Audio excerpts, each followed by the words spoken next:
നമസ്കാരം. ഈ മണിക്കൂറിലെ ഏറ്റവും പുതിയ വാർത്തകളുമായി 9 മണി വാർത്തകൾ ആരംഭിക്കുകയാണ്. ആദ്യം പ്രധാന വാർത്തകൾ നോക്കാം. യുക്രൈന് നേരെ വ്യോമാക്രമണം കടുപ്പിച്ച് റഷ്യ. 7 പേർ കൊല്ലപ്പെട്ടു. ആക്രമണം 45 മിസൈലുകളും 450 ഡ്രോണുകളും ഉപയോഗിച്ച്. യുക്രൈന്റെ ഊർജ്ജ പദ്ധതികളും ആയുധ നിർമ്മാണശാലകളും കേന്ദ്രീകരിച്ചുള്ള ആക്രമണത്തിൽ വ്യാപക നാശനഷ്ടം. റഷ്യയ്ക്ക് മേൽ കൂടുതൽ ഉപരോധം ഏർപ്പെടുത്തണമെന്ന് Ukraine president Vladimir Zelensky. Popular ഫ്രണ്ടിന്റെ സ്വത്തുക്കൾ കണ്ടുകെട്ടിയത് ബിജെപിയുടെ പകപോക്കലെന്ന് SDPI. ഭയപ്പെടുത്തി നിശബ്ദമാക്കാമെന്ന് കരുതേണ്ടെന്ന് നേതൃത്വം. ED കണ്ടുകെട്ടിയത് വിവിധ ട്രസ്റ്റുകളുടെയും SDPIയുടെയും പേരിൽ കൈവശം വെച്ചിരുന്ന സ്വത്തുക്കൾ. വന്ദേ ഭാരത് ഉദ്ഘാടന യാത്രയിൽ വിദ്യാർത്ഥികൾ ഗണഗീതം പാടിയതിൽ വിവാദം തുടരുന്നു. തീവ്ര ഹിന്ദുത്വം ഒളിച്ചു കടത്താനുള്ള ശ്രമമെന്ന് മുഖ്യമന്ത്രി. സോഷ്യൽ മീഡിയയിൽ നിന്ന് പിൻവലിച്ച പോസ്റ്റ് വീണ്ടും പങ്കുവച്ച് ദക്ഷിണ റെയിൽവേ. വിമർശനങ്ങളെ പ്രതിരോധിക്കാൻ BJP. പാലക്കാട് നിയന്ത്രണം തെറ്റിയ കാർ മരത്തിലിടിച്ച് 3 യുവാക്കൾക്ക് ദാരുണാന്ത്യം. മരിച്ചത് പാലക്കാട് സ്വദേശികളായ രോഹൻ രഞ്ജിത്ത്, രോഹൻ സന്തോഷ്, സനൂജ് എന്നിവർ. 3 പേർ പരിക്കുകളോടെ ചികിത്സയിൽ. പന്നി കുറുകെ ചാടിയപ്പോൾ വെട്ടിച്ച വാഹനം നിയന്ത്രണം തെറ്റി മരത്തിലിടിച്ച ശേഷം വയലിലേക്ക് മറിഞ്ഞു. അപകടം രാത്രി 11 മണിയോടെ. അരൂർ ഇടപ്പള്ളി ദേശീയപാതയിൽ കണ്ണാടിക്കാട് വാഹനാപകടം. മീൻ കയറ്റി വന്ന ലോറി ട്രെയിനിൽ ഇടിച്ചു. ട്രെയിൻ ഡ്രൈവർക്ക് പരുക്ക്.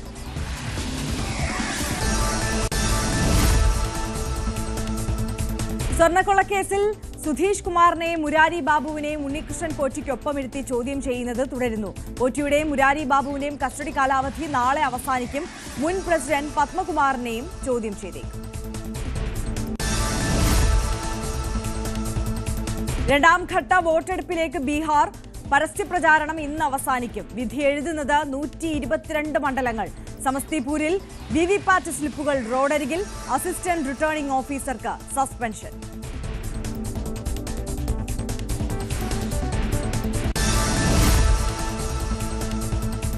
വിശദമായ വാർത്തകളിലേക്ക് കടക്കുകയാണ് നമ്മൾ. തിരുവനന്തപുരം മെഡിക്കൽ കോളേജ് ആശുപത്രിയിൽ ഹൃദ്രോഗി മരിച്ച സംഭവത്തിൽ വീഴ്ചയില്ലെന്ന് ഡോക്ടർമാരുടെ മൊഴി. മാനദണ്ഡങ്ങൾ പാലിച്ചെന്നാണ് ഡോക്ടർമാരുടെ മൊഴി. DME ഉടൻ അന്തിമ റിപ്പോർട്ട് ആരോഗ്യമന്ത്രിക്ക് സമർപ്പിക്കും. വിവരങ്ങളുമായി ഡാൻ കുര്യൻ അല്പസമയത്തിനകം നമുക്കൊപ്പം ചേരും. ഡാൻ കുര്യനിലേക്ക് നമ്മൾ കടക്കുകയാണ്. ഡാൻ, നമുക്കറിയാം ആരോഗ്യ മേഖലയെ, ആരോഗ്യ വകുപ്പിനെ ഒക്കെ വല്ലാതെ പ്രതിസന്ധിയിലാക്കിയ മറ്റൊരു വിഷയം കൂടിയായിരുന്നു ഈ ഒരു ഹൃദ്രോഗി വേണു എന്ന് പറയുന്ന കൊല്ലം സ്വദേശി മരണപ്പെട്ട സംഭവം. ഈ സംഭവത്തിൽ തുടക്കം മുതൽ ഈ തിരുവനന്തപുരം മെഡിക്കൽ കോളേജിലെ ഡോക്ടർമാർ പറഞ്ഞിരുന്ന വിശദീകരണം അവരുടെ ഭാഗത്തു നിന്ന് യാതൊരു വീഴ്ചയും ഇല്ല എന്നുള്ളതാണ്. ഇപ്പോൾ ആരോഗ്യ വകുപ്പിന്റെ അന്വേഷണം പുരോഗമിക്കുമ്പോൾ ആ അന്വേഷണത്തോടും അവർ മൊഴി നൽകിയിരിക്കുന്നത് സമാനമായ രീതിയിൽ തന്നെയാണല്ലേ? ഈ അന്തിമ റിപ്പോർട്ട് അതെപ്പോഴാണ് സമർപ്പിക്കുന്നത് ഡാൻ?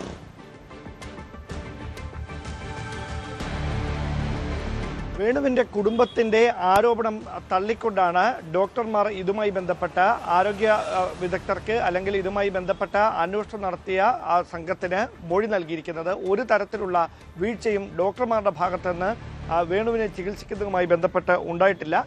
വേണുവിൻ്റെ കുടുംബത്തിൻ്റെ പരാതി അടിസ്ഥാനരഹിതമാണ്. ചികിത്സയിൽ കൃത്യമായി തന്നെ മാനദണ്ഡങ്ങൾ പാലിച്ചിട്ടുണ്ട്. എല്ലാ മാനദണ്ഡങ്ങളും ഉറപ്പുവരുത്തിക്കൊണ്ട് തന്നെയാണ് വേണുവിൻ്റെ ചികിത്സ നടന്നത് എന്നതടക്കമുള്ള കാര്യങ്ങൾ കൃത്യമായി ഈ റിപ്പോർട്ടിൽ പരാമർശിക്കുന്നുണ്ട്. അതോടൊപ്പം ഈ ഡോക്ടർമാരുടെ മൊഴിയെടുത്തതിന് പുറമെ വേണുവിൻ്റെ കുടുംബാംഗങ്ങളുടെയും മൊഴി ഈ സംഘം രേഖപ്പെടുത്തും. അതിനുശേഷമായിരിക്കും അന്തിമ റിപ്പോർട്ട് തയ്യാറാക്കുക. നാളെ ആയിരിക്കാം ഒരുപക്ഷെ DME ഈ റിപ്പോർട്ട് ആരോഗ്യമന്ത്രിക്ക് സമർപ്പിക്കുക എന്നാണ് അറിയുന്നത്. ഉടൻ സമർപ്പിക്കുമെന്ന സൂചനകളാണ് ഇപ്പോൾ പുറത്തു വന്നുകൊണ്ടിരിക്കുന്നത്. എന്തായാലും വേണുവിൻ്റെ മരണവുമായി ബന്ധപ്പെട്ട് വലിയ തരത്തിലുള്ള ആരോപണ പ്രത്യാരോപണങ്ങൾ നടക്കുന്നതിനിടയിലാണ് DME സമർപ്പിക്കുന്ന റിപ്പോർട്ടിൽ അല്ലെങ്കിൽ ഈ ഡോക്ടർമാർ ഇതുമായി ബന്ധപ്പെട്ട് നൽകിയിരിക്കുന്ന മൊഴി ഈ വേണുവിന്റെ കുടുംബത്തിന്റെ ആക്ഷേപം തള്ളിക്കൊണ്ടുള്ളതാണ് എന്ന വിവരങ്ങൾ. ഡോക്ടർമാർ ആദ്യം തന്നെ ഈ ഘട്ടത്തിൽ ഈ ഒരു വിഷയത്തിൽ മാധ്യമങ്ങളെ കണ്ടപ്പോൾ പറഞ്ഞ കാര്യം നമുക്കറിയാവുന്നതാണ്. എല്ലാവിധ പ്രോട്ടോകോളുകളും പാലിച്ചുകൊണ്ട് സ്വീകരിക്കേണ്ട നടപടികളെല്ലാം സ്വീകരിച്ചിരുന്നു എന്നുള്ളത്. പക്ഷേ നമ്മുടെ എല്ലാം മുന്നിൽ നിൽക്കുന്ന പ്രധാനപ്പെട്ട ഒരു കാര്യമുണ്ട്, വേണുവിന്റെ തന്നെ ശബ്ദ സന്ദേശം. ഇതിൽ പറയുന്ന ഒരു പ്രധാനപ്പെട്ട കാര്യം ഈ ആൻജിയോഗ്രാം നടത്തേണ്ട ലിസ്റ്റിൽ നിന്ന് പോലും ഒഴിവാക്കി എന്നുള്ളതാണ്. ആ വിഷയങ്ങളിലൊക്കെ ഊന്നി കൃത്യമായ മൊഴി നൽകിയിട്ടുണ്ടോ, അല്ലെങ്കിൽ വിശദീകരണം ഡോക്ടർമാരുടെ ഭാഗത്തു നിന്നുണ്ടോ?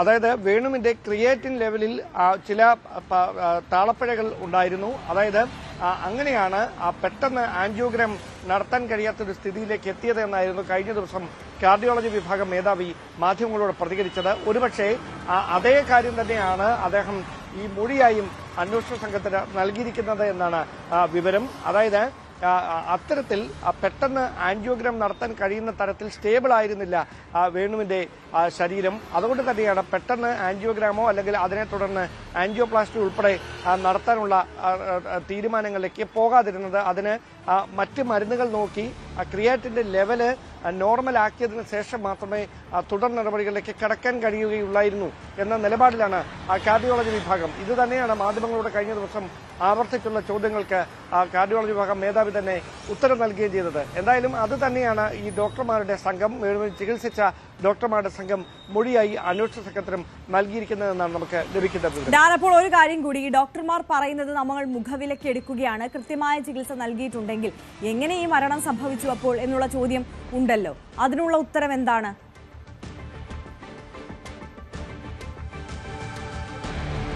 അത് കൃത്യമായി ഡോക്ടർമാർ തന്നെയാണ് അതിൽ ഉത്തരം പറയേണ്ടത്. അതിൽ എന്താണ് അവർ വ്യക്തമായ ഒരു സൂചന, അതായത് ഒരുപക്ഷെ ഈ നേരത്തെ തന്നെ ഈ പക്ഷാഘാതം ഉൾപ്പെടെ അദ്ദേഹത്തിന് വന്നിട്ടുണ്ട് എന്നാണ് അവരുടെ വിലയിരുത്തൽ. അങ്ങനെ ഈ ക്രിയാറ്റിൻ ലെവലിൽ നോർമലാക്കിക്കൊണ്ട് ആൻജിയോഗ്രാം ഉൾപ്പെടെയുള്ള മറ്റ് തുടർ നടപടികൾ ചെയ്യുന്നതിന് വേണ്ടി പ്രൊസീജിയറുകൾ നടപ്പിലാക്കുന്നതിന് വേണ്ടി കാത്തിരിക്കുകയെന്നവർ അതിനിടയിൽ പെട്ടെന്ന് വീണ്ടും ആരോഗ്യനില വഷളാകുന്ന ഒരു സാഹചര്യം ഉണ്ടാകുകയും അത് മരണത്തിലേക്ക് നയിക്കുകയുമായിരുന്നു എന്നാണ് ഡോക്ടർമാർ കഴിഞ്ഞ ദിവസം വ്യക്തമാക്കിയത്. അതിനപ്പുറത്തേക്ക് വളരെ സ്പെസിഫിക് ആയിട്ട് ഏതെങ്കിലും തരത്തിലുള്ള ഒരു ചികിത്സാ പിഴവ് മൂലമല്ല ഈ മരണം സംഭവിച്ചിരിക്കുന്നത് എന്ന വിശദീകരണമാണ് മെഡിക്കൽ കോളേജ് ആശുപത്രിയിലെ ഈ വേണുവിനെ ചികിത്സിച്ച ഡോക്ടർമാരുടെ ഭാഗത്ത് നിന്ന് DMEക്ക് ഉൾപ്പെടെ നൽകിയിരിക്കുന്നതെന്നാണ് നമുക്ക് ലഭിക്കുന്ന സൂചന.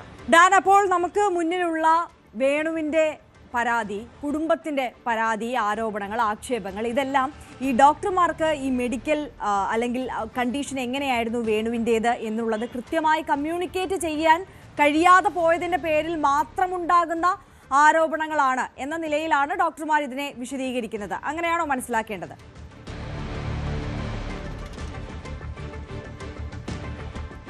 അതായത് കുടുംബം ഇപ്പോഴും ആരോപണത്തിൽ ഉറച്ചു നിൽക്കുകയാണ്. അവിടെ മതിയായ ചികിത്സ അദ്ദേഹത്തിന് ലഭിച്ചിട്ടില്ല എന്ന നിലപാടിൽ കുടുംബം ഉറച്ചു നിൽക്കുന്നു. അത് ശരിവെക്കുന്ന തരത്തിലുള്ള അദ്ദേഹത്തിന്റെ ശബ്ദരേഖ. ശരി ഡാൻ, ഒരു നിമിഷം ഞാൻ ഇടപെടുകയാണ്. ഇപ്പോൾ ശ്രീമതി സിന്ധു, വേണുവിന്റെ ഭാര്യ, നമുക്കൊപ്പം ചേരുകയാണ്. ശ്രീമതി സിന്ധു, നമസ്കാരം. ഇവിടെ ഇപ്പോൾ ഡോക്ടർമാർ വീണ്ടും അവർ നേരത്തെ മാധ്യമങ്ങളെ കണ്ടപ്പോൾ ആവർത്തിച്ച അതേ കാര്യം തന്നെയാണ് ഈ ആരോഗ്യ വകുപ്പിന്റെ അന്വേഷണത്തോടുകൂടി അന്വേഷണത്തിലും മൊഴി രേഖപ്പെടുത്തിയിട്ടുള്ളത്. അവരുടെ ഭാഗത്തു നിന്ന് ഒരു വീഴ്ചയും സംഭവിച്ചിട്ടില്ല.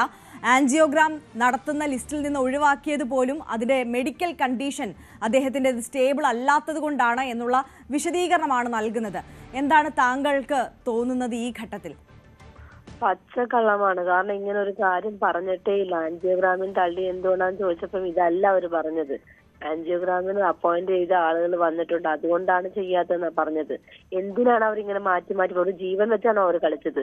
ഞാൻ ചോദിക്കട്ടെ, ഇത്രയും എന്നാൽ ഒരു കാര്യം ഞാൻ അങ്ങോട്ട് ചോദിക്കാം, ഈ പേഷ്യന്റിന് ഇത്രയും ക്രിട്ടിക്കൽ എന്തുകൊണ്ട് അവർ ICUലോട്ട് മാറ്റിയില്ല? അത് അവർ ചെയ്ത ഏറ്റവും വലിയ തെറ്റല്ലേ അവർ ചെയ്തത്. അപ്പോൾ നിങ്ങൾ ഈ ഘട്ടത്തിൽ ആദ്യം ചോദിച്ചിരുന്നില്ലേ ഡോക്ടേഴ്സിനോട്? അപ്പോൾ എന്തായിരുന്നു പ്രതികരണം? ഈ ICUലേക്ക് അടക്കം മാറ്റുന്നതിൽ എന്തുകൊണ്ട് വീഴ്ച സംഭവിച്ചു എന്നായിരുന്നു വിശദീകരണം? ICUലോട്ട് മാറ്റുന്നതിന് ഒന്നും പറഞ്ഞിട്ട് ICUലോട്ട് കയറ്റുന്ന കാര്യം പറഞ്ഞിട്ടില്ല. അവർ വാർഡിലോട്ടാണ് മാറ്റിയത്.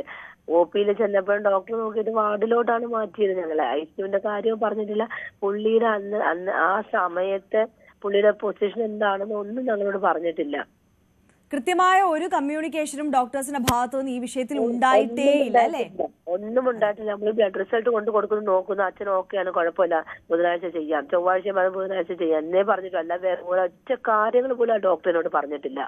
ഇപ്പോൾ പറയുന്നത് ഈ ക്രിയാറ്റിന്റെ അളവൊക്കെ സ്റ്റേബിൾ അല്ലാത്തത് കൊണ്ടാണ് ആൻജിയോഗ്രാം നടത്താതിരുന്നത് എന്നുള്ളതാണ്. ആ ഘട്ടത്തിൽ പക്ഷേ അത് പറഞ്ഞില്ല, വിശദീകരണം നൽകിയില്ല, എന്തുകൊണ്ട് ആ ലിസ്റ്റിൽ നിന്ന് മാറ്റി എന്നുള്ളതിനെ കുറിച്ച് പറഞ്ഞിട്ടില്ല. എന്നാൽ അവർക്ക് ബൈസ്റ്റാൻഡർ എന്തിനാണ് അവിടെ നിർത്തുന്നത്? അവർക്ക് ചോറും കറിയും വാങ്ങിച്ചു കൊടുക്കാൻ മാത്രമല്ല ബൈസ്റ്റാൻഡർ നിർത്തുന്നത്. ഡോക്ടേഴ്സിനോട് ചിന്തിക്കാൻ പറയണം. നിങ്ങൾ ബന്ധുക്കളിൽ നിന്നെല്ലാം അടക്കം അന്വേഷണ സംഘം ഇപ്പോൾ മൊഴിയെടുക്കുന്ന ഒരു സാഹചര്യം ഉണ്ടല്ലോ. ഈ വിഷയങ്ങളെല്ലാം കൃത്യമായി തന്നെ അവർക്ക് മുന്നിൽ അവതരിപ്പിച്ചിട്ടില്ലേ?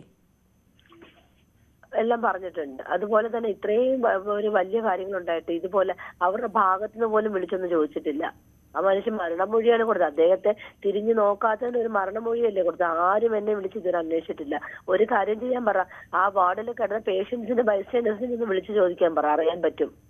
അതായത് ഇത്ര ദിവസമായിട്ടും അവരുടെ ഭാഗത്ത് നിന്ന് ഒരു വിശദീകരണം ഉണ്ടായിട്ടില്ല, അല്ലെങ്കിൽ എന്താണ് സംഭവിച്ചത് എന്ന് ഈ ഡോക്ടർമാർ ഇപ്പോൾ പറയുന്നത് നിങ്ങളോട് കമ്മ്യൂണിക്കേറ്റ് ചെയ്യാൻ ഇപ്പോഴും തയ്യാറായിട്ടില്ല.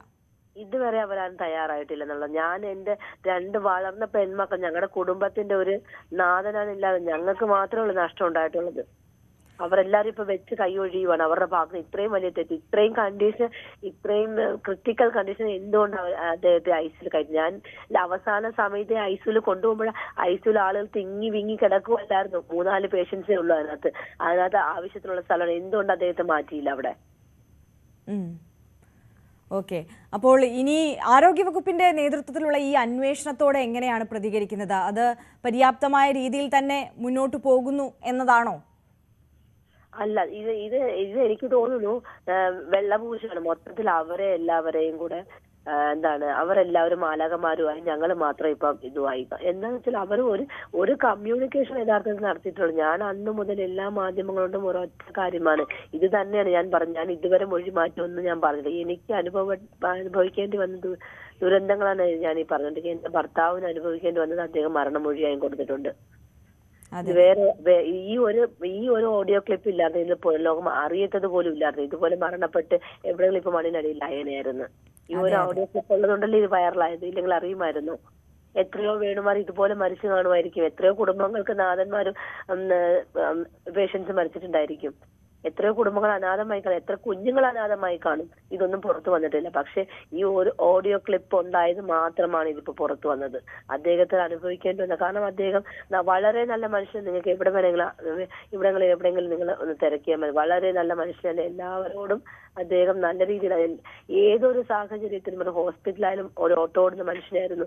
നിങ്ങൾ തിരക്കിയാൽ മതി. ഒരു ഹോസ്പിറ്റൽ കേസായാലും അവരെ നല്ല രീതിയിൽ എന്തൊക്കെ വേണമെന്ന് എല്ലാ സഹായങ്ങളും ചെയ്തു കൊടുത്ത ഒരു മനുഷ്യനാണ്. ആ മനുഷ്യൻ ഇന്ന് ഇല്ലാതായിരിക്കുന്നത്. എത്രയോ പേര് വന്ന് പറഞ്ഞു എന്നറിയാം. ഇവിടെ ഞങ്ങൾ ആരും പ്രതീക്ഷ ഇത്രയും ഒരു നല്ല ചെറുക്കന് ഇത്രയും പെട്ടെന്ന് ഒരു 49 വയസ്സുള്ള അങ്ങനെ ജീവിതം പോലും ഇല്ലാതാക്കി കളഞ്ഞു. എങ്ങനെ ചെയ്യാൻ തോന്നി അവർക്ക്? അല്ലെങ്കിൽ ക്രിട്ടിക്കലാണ്. അവർക്ക് എന്നോട് പറയാമായിരുന്നു. അവർ ചെയ്തില്ല. ഞാൻ എന്ത് ചെയ്യണം? ഞാൻ എന്ത് വേണം? ഞാൻ എന്റെ മക്കൾക്കാണ് അച്ഛനില്ല. എനിക്കാണ് എന്റെ കൂട്ടാണ് നഷ്ടപ്പെട്ടത്. മനസ്സിലായി സിന്ധു, താങ്കളുടെ വേദന ഞങ്ങൾക്ക് മനസ്സിലാകുന്നുണ്ട്, ഉൾക്കൊള്ളാൻ കഴിയുന്നുണ്ട്. ആശ്വസിപ്പിക്കുകയല്ലാതെ മറ്റു നിവർത്തിയില്ല. പറഞ്ഞോളൂ, തുടർന്നോളൂ. അവര് പറയുന്ന അവരുടെ ഭാഗത്ത് അവരെല്ലാം മരുന്ന് കൊടുത്തു. ഞാൻ ചോദിക്കട്ടെ, അവർ കൊല്ലാനുള്ള മരുന്നാണോ മനുഷ്യന് കൊടുത്തത്? അവരെന്തുകൊണ്ട് എന്നോട് പറഞ്ഞില്ല അവർ കൊല്ലാനുള്ള മരുന്നാണോ കൊടുത്തത്? എനിക്ക് തോന്നുന്നത് ഓരോ മരുന്ന് ചോദിക്കുമ്പോൾ തരുന്നില്ല എന്ന് പറഞ്ഞപ്പോ അദ്ദേഹം അവിടെ ഇത്തിരി തലവേദന, അസഹ്യമായ തലവേദന കാരണം അദ്ദേഹം അവിടെ വഴക്കിട്ടിട്ടുണ്ട്. എനിക്ക് തോന്നുന്നു അതിന് വേണ്ടിയിട്ടൊക്കെയാണ് അങ്ങനെ കൊന്നതായിരിക്കും എനിക്കിപ്പോ തോന്നുന്നത്. മനഃപൂർവ്വം കൊന്നതായിരിക്കും. അല്ലാതെ എനിക്ക് വേറെ ഒന്നും പറയില്ല. മനഃപൂർവ്വം കൊന്നതായിരിക്കും. അപ്പോൾ ഈ ഒരു വിഷയത്തിൽ വേണുവിന്റെ നീതിക്കായി ഇനി പോരാട്ടം അതെങ്ങനെ മുന്നോട്ട് കൊണ്ടുപോകാനാണ് സിന്ധു ആലോചിക്കുന്നത്? ഈ മറ്റ് രാഷ്ട്രീയ നേതാക്കളുടെ പാർട്ടിയുടെ ഒക്കെ പിന്തുണയൊക്കെ ഈ ഘട്ടത്തിൽ വരുന്നുണ്ടോ? പാർട്ടി നേതാക്കളൊക്കെ എന്നെ വിളിച്ചിട്ടുണ്ടായിരുന്നു, വന്ന് കണ്ടു. അവർ ഇതിനകത്ത് എന്ത് സപ്പോർട്ട് വേണമെങ്കിലും ചെയ്യാൻ പറഞ്ഞു. എനിക്ക് എന്ത് സപ്പോർട്ട് കിട്ടിയാലും ഞാൻ ഇങ്ങനെ നിയമപരമായിട്ട് തന്നെ പോകാൻ ഞാൻ തീരുമാനിച്ചു. എനിക്ക് നീതി കിട്ടിയേ പറ്റൂ. എനിക്ക് എന്റെ മക്കളെ വളർത്തിയേ പറ്റൂ. അവരുടെ അച്ഛൻ ഇപ്പൊ ഇല്ല. അവരുടെ അച്ഛൻ ഒരുപാട് ആഗ്രഹങ്ങൾ മക്കളെ കുറിച്ചുണ്ടായിരുന്നു. നല്ല രീതിയിൽ പഠിക്കുന്ന മക്കളാണ് അവരെ എനിക്ക് എന്തായാലും അവർ അച്ഛൻ ആഗ്രഹിച്ച രീതിയിൽ എത്തിച്ചെങ്കിൽ മാത്രമേ അവർ അച്ഛന് ആത്മശാന്തി കിട്ടൂ. എനിക്കത് ചെയ്തേ പറ്റൂ. അതെ, അപ്പോൾ ഈ DMEയുടെ അന്തിമ റിപ്പോർട്ട് ആരോഗ്യമന്ത്രിക്ക് സമർപ്പിച്ചതിന് ശേഷം അതിനുശേഷം മന്ത്രിയുടെ പ്രതികരണം എങ്ങനെ വരും എന്നതുകൂടി പരിഗണിച്ചാണോ നിയമ നടപടികളിലേക്ക് കടക്കാൻ പോകുന്നത്? തീർച്ചയായിട്ടും. ശരി, വളരെ നന്ദി സിന്ധു, ഈ ഘട്ടത്തിൽ ഞങ്ങളോടൊപ്പം ചേർന്നതിനും പ്രതികരിച്ചതിനും. ഡാൻ കുര്യൻ നമുക്കൊപ്പം ചേരുന്നുണ്ട്. ഡാൻ, ഇപ്പോൾ നടക്കുന്ന അന്വേഷണത്തിൽ അവർക്ക് ഒരു തൃപ്തിയുമില്ല. ഡോക്ടർമാരെ വെള്ളപൂശാൻ നടത്തുന്ന ഒരു അന്വേഷണമായിട്ട് മാത്രമേ കണക്കാക്കുന്നുള്ളൂ. എന്തായാലും ഈ അന്തിമ റിപ്പോർട്ട് സമർപ്പിക്കുന്നത് വരെ കാത്തിരിക്കാം എന്നുള്ളതാണ് കുടുംബത്തിന്റെ തീരുമാനമെന്ന് പറയുന്നത്.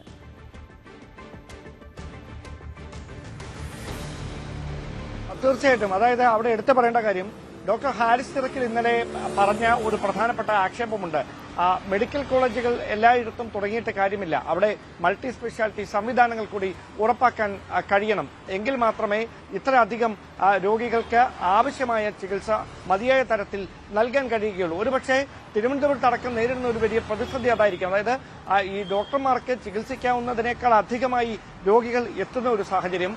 അതോടൊപ്പം തന്നെ ആവശ്യമായ സൗകര്യങ്ങൾ ഇത്രയധികം രോഗികൾക്ക് വേണ്ടി അവിടെ ഒരുക്കുന്നതിൽ നേരിടുന്ന ഒരു പരിമിതി, ഇതൊരു വലിയ വെല്ലുവിളിയായി മാറുന്നുണ്ട് എന്നതാണ് വസ്തുത. അവിടെയാണ് ഇത്തരം സംഭവങ്ങൾ വീണ്ടും ആവർത്തിക്കപ്പെടുന്ന സാഹചര്യം ഉണ്ടാകുന്നത്. ഇത് ഒറ്റപ്പെട്ട സംഭവമായിരിക്കാം, പക്ഷേ ഇത് പലപ്പോഴും ഇങ്ങനെ ആവർത്തിക്കപ്പെടുമ്പോഴാണ് ആ സിസ്റ്റത്തിനെതിരെയുള്ള വലിയ വിമർശനമായി അത് മാറുന്ന ഒരു സാഹചര്യത്തിലേക്ക് കാര്യങ്ങൾ എത്തുകയും ചെയ്യുന്നത്. എന്തായാലും ഈ അന്തിമ റിപ്പോർട്ട് സമർപ്പിക്കുമ്പോൾ ഇതുമായി ബന്ധപ്പെട്ട ഏത് തുടർ നീക്കങ്ങളിലേക്കായിരിക്കും ആരോഗ്യവകുപ്പ് ഇനി കടക്കുക എന്നതാണ് ഇനി ഇതുമായി ബന്ധപ്പെട്ട് അറിയാനുള്ള കാര്യം. തീർച്ചയായും ഡാൻ സൂചിപ്പിച്ചതുപോലെ തന്നെ അന്തിമ റിപ്പോർട്ട് സമർപ്പിക്കപ്പെട്ട ശേഷം ആരോഗ്യമന്ത്രിയുടെ നിലപാട് ഈ വിഷയത്തിൽ ഇനി എങ്ങനെ വരുമെന്നുള്ളതാണ് എല്ലാവരും ആകാംക്ഷയോട് ഉറ്റുനോക്കുന്ന കാര്യം. തങ്ങൾക്ക് അനുകൂലമായ നിലപാടിലേക്ക് എത്തിയില്ലെങ്കിൽ സ്വാഭാവികമായും നിയമ നടപടിയിലേക്ക് തന്നെ നീങ്ങാനാണ് വേണുവിന്റെ കുടുംബം ആലോചിക്കുന്നത്. ആ തീരുമാനമാണ് സിന്ധു അല്പസമയം മുമ്പ് നമ്മളോട് പങ്കുവച്ചത്. എന്തായാലും ഡോക്ടർ ഹാരിസ് ചിറക്കൽ അടക്കം പറഞ്ഞതുപോലെ ഒരു സിസ്റ്റം ഉണ്ടായിട്ട് കാര്യമില്ല, ആ സിസ്റ്റം കൃത്യമായി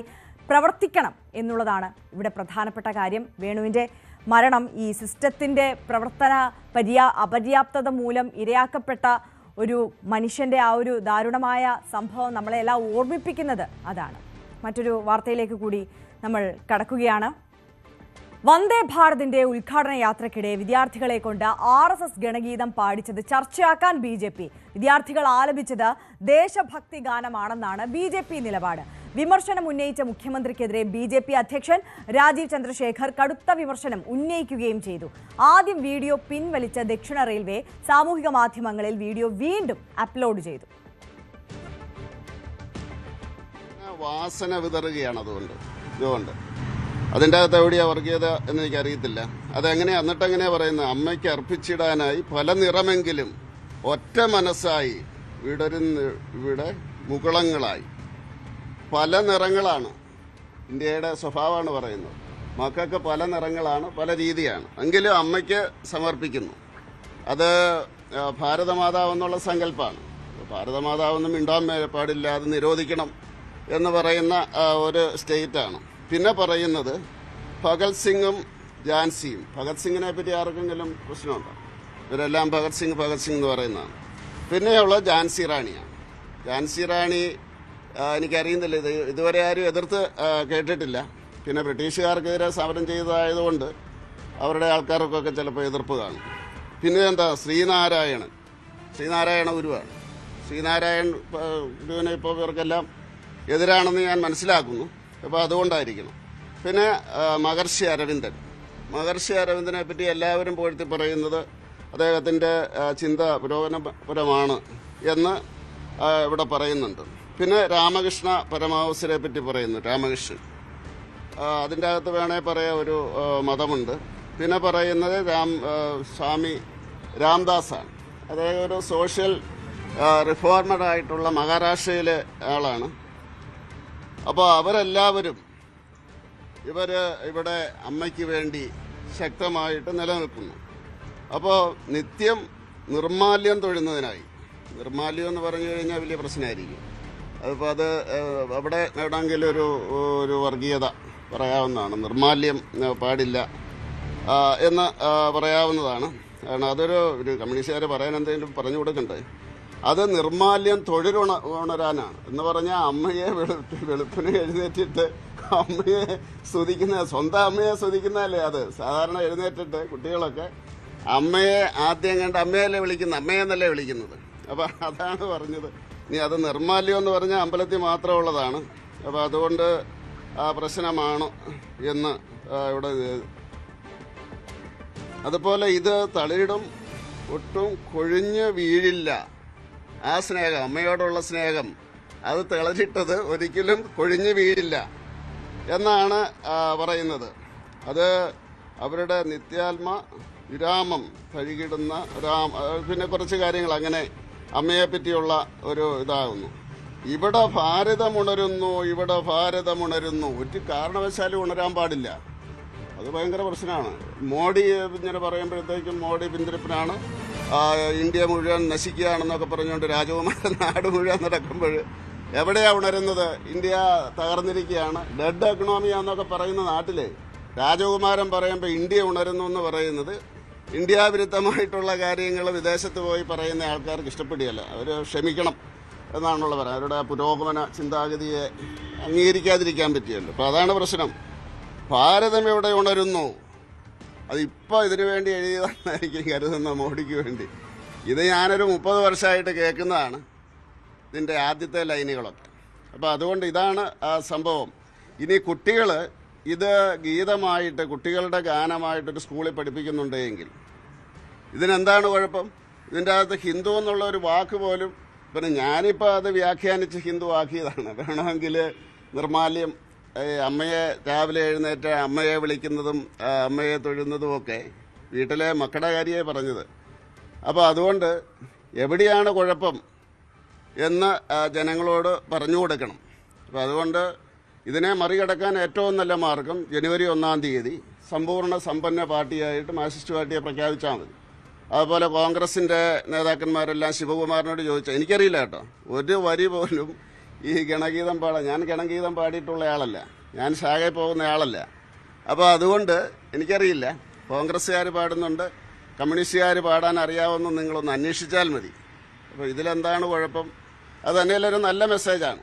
ഇതെല്ലായിടത്തും BJP-ക്കാർ ഇനി ഇത് BJP-യുടെ സ്റ്റേജിൽ പാടുന്ന പാട്ടില്ല. എനിക്ക് BJP-ക്കാരോട് അപേക്ഷിക്കാനുള്ളത് ഇനി എല്ലാ പരിപാടിയിലും ഇത് പാടണം, എന്നിട്ട് ജനങ്ങളോട് പറഞ്ഞു കൊടുക്കണം ഇതെന്താണ്.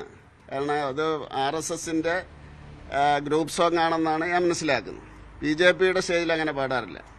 അപ്പോൾ അതൊരു രാഷ്ട്രീയ വിഷയമായതുകൊണ്ട് BJP-യുടെ സ്റ്റേജിലും ഇത് പാടണം. ഞാൻ ഇന്ന് നിങ്ങളിപ്പോൾ വിളിച്ചതിന് ശേഷമാണ് ഇതെടുത്ത് വായിച്ചു നോക്കിയത്. അപ്പോൾ ഇതിൻ്റെ അകത്ത് ഈ ഇന്ത്യയെ കുറ്റം പറയുന്നവരെ സമയത്തോളം വലിയ കുറ്റമായിരിക്കും. അതുപോലെ തന്നെ ഇന്ത്യ അല്ല കേരളമാണ് മുന്നിൽ എന്ന് പറയുന്ന ഹൃദ്രോഗിയെ നിലത്ത് കടത്തി ചികിത്സിക്കുന്ന ലോകത്തിലെ 1-ാമത്തെ ആരോഗ്യ കേന്ദ്രം ഉള്ള കേരളത്തിൽ ഇതൊക്കെ തെറ്റായിരിക്കും എന്നാണ് എനിക്ക് മനസ്സിലായത്. ഇത്രേ എനിക്ക് പറയാനുള്ളൂ. പരിശോധിക്കുന്നതിനേക്കാളും RSS അവരുടെ ഒരു സംഘഗാനം പോലെയൊക്കെ ഉപയോഗിക്കുന്ന അവരുടെ ശാഖകളിൽ പാടുന്ന ഒരു പാട്ട് ഇതുപോലെ സർക്കാർ പരിപാടിക്ക് പാടുകയും അത് പങ്കുവെക്കുകയും സദൻ ഡ്രൈവ് പങ്കുവെക്കുകയും ചെയ്തതിലെ പ്രശ്നം അല്ല. ഇതിലും കൂടുതൽ RSSകാർ പാടുന്ന വന്ദേമാതരാണ്. അത് പാർലമെന്റിൽ പാടുന്നില്ലേ? ഞങ്ങൾ തുടങ്ങിയതല്ല, BJP-യുടെ കാലത്ത് തുടങ്ങിയതല്ല. RSSൻ്റെ എല്ലാ പരിപാടികളിലും ഞാൻ ആദ്യം കേൾക്കുന്ന അവസാനം കേൾക്കുന്നതും വന്ദേ മാതരമാണ്. അപ്പം വന്ദേ മാതരം പോലെ ഇവർ അത് പാടുന്നുണ്ട്. ആരെങ്കിലും നിഷേധിക്കുന്നുണ്ടോ? BJP അതെ, ഇത് അംഗീകരിച്ചോളാനേ. നിങ്ങൾക്ക് അംഗീകരിക്കണമെങ്കിൽ അംഗീകരിച്ചോ. അല്ലല്ല, ഇവരൊക്കെ ഏറ്റെടുത്തോട്ടെന്ന്. ഇന്ന് നമുക്ക് പ്രശ്നമില്ല. നിങ്ങൾ ഏറ്റെടുക്കുന്നതിന് എനിക്കൊരു വിരോധമില്ലെന്നേ. നിങ്ങളല്ലെങ്കിൽ പറയണോ ഏത് മനോഹര മാതൃഭൂമി, ഏതാ മാതൃഭൂമി അല്ലേ പറയണം ഇത് തെറ്റാണ്, അത് പദാനുപതിവ് അതിനെ എടുത്തിട്ട് വ്യാഖ്യാനിച്ചിട്ട് ഓരോ ചാനലുകളും പറയുക ഇത് തെറ്റാണ്. അത് നിങ്ങൾ പറയണം. അത് ഓരോ ചാനലുകളും പറയുക, ഇത് വായിച്ച് കേൾപ്പിച്ചിട്ട് ഇതിന്റെ സാഹിത്യം കേൾപ്പിച്ചിട്ട് ഇത് തെറ്റാണ് എന്ന് ജനങ്ങളോട് പറയണം. കുട്ടികളെ കൊണ്ട് പാടിക്കുന്നത് തെറ്റാണെന്ന് നിങ്ങൾക്ക് പറയാമല്ലോ. എന്തുകൊണ്ടത് പറഞ്ഞുകൂടാ? എനിക്ക് പറയാനുള്ള പറഞ്ഞത് ഇനിയുള്ളത് മാധ്യമങ്ങൾ ഇതാ തെറ്റാണ്. ഇപ്പൊ ഞാൻ പറഞ്ഞതുപോലെ ഇത് തെറ്റാണ്, മക്കളെ ഇത് തെറ്റാണ്, മാതാപിതാക്കളെ ഇത് തെറ്റാണ്. അപ്പൊ അതുകൊണ്ട് അത് പാടിക്കരുതെന്ന് മാധ്യമങ്ങൾ ശക്തമായിട്ടുള്ള ചർച്ച ചെയ്യണം. എന്തിൽ മാത്രമേ ഇത് ഗുണം ചെയ്യുള്ളൂ. സർക്കാർ പരിപാടി അല്ലല്ലോ, അല്ലെന്ന് സർക്കാർ പരിപാടി അല്ലെന്ന്. ഇതിപ്പോ എന്താ പറഞ്ഞിരിക്കുന്നത്? അവിടുന്ന് ഡെസ്കിൽ നിന്ന് എന്താ പറഞ്ഞിരിക്കുന്നത്? അതിന് പറഞ്ഞാൽ മതി. പൊതുപരിപാടി അല്ലെന്ന്, പൊതുപരിപാടി അല്ല, ചടങ്ങല്ലത്. കുട്ടികൾ പാടുകയാണ്, കുട്ടികളെ അത് ഇതുകൊണ്ട് പാടുകയാണ്. അത് കുട്ടികൾ പാടുന്ന കാണാം.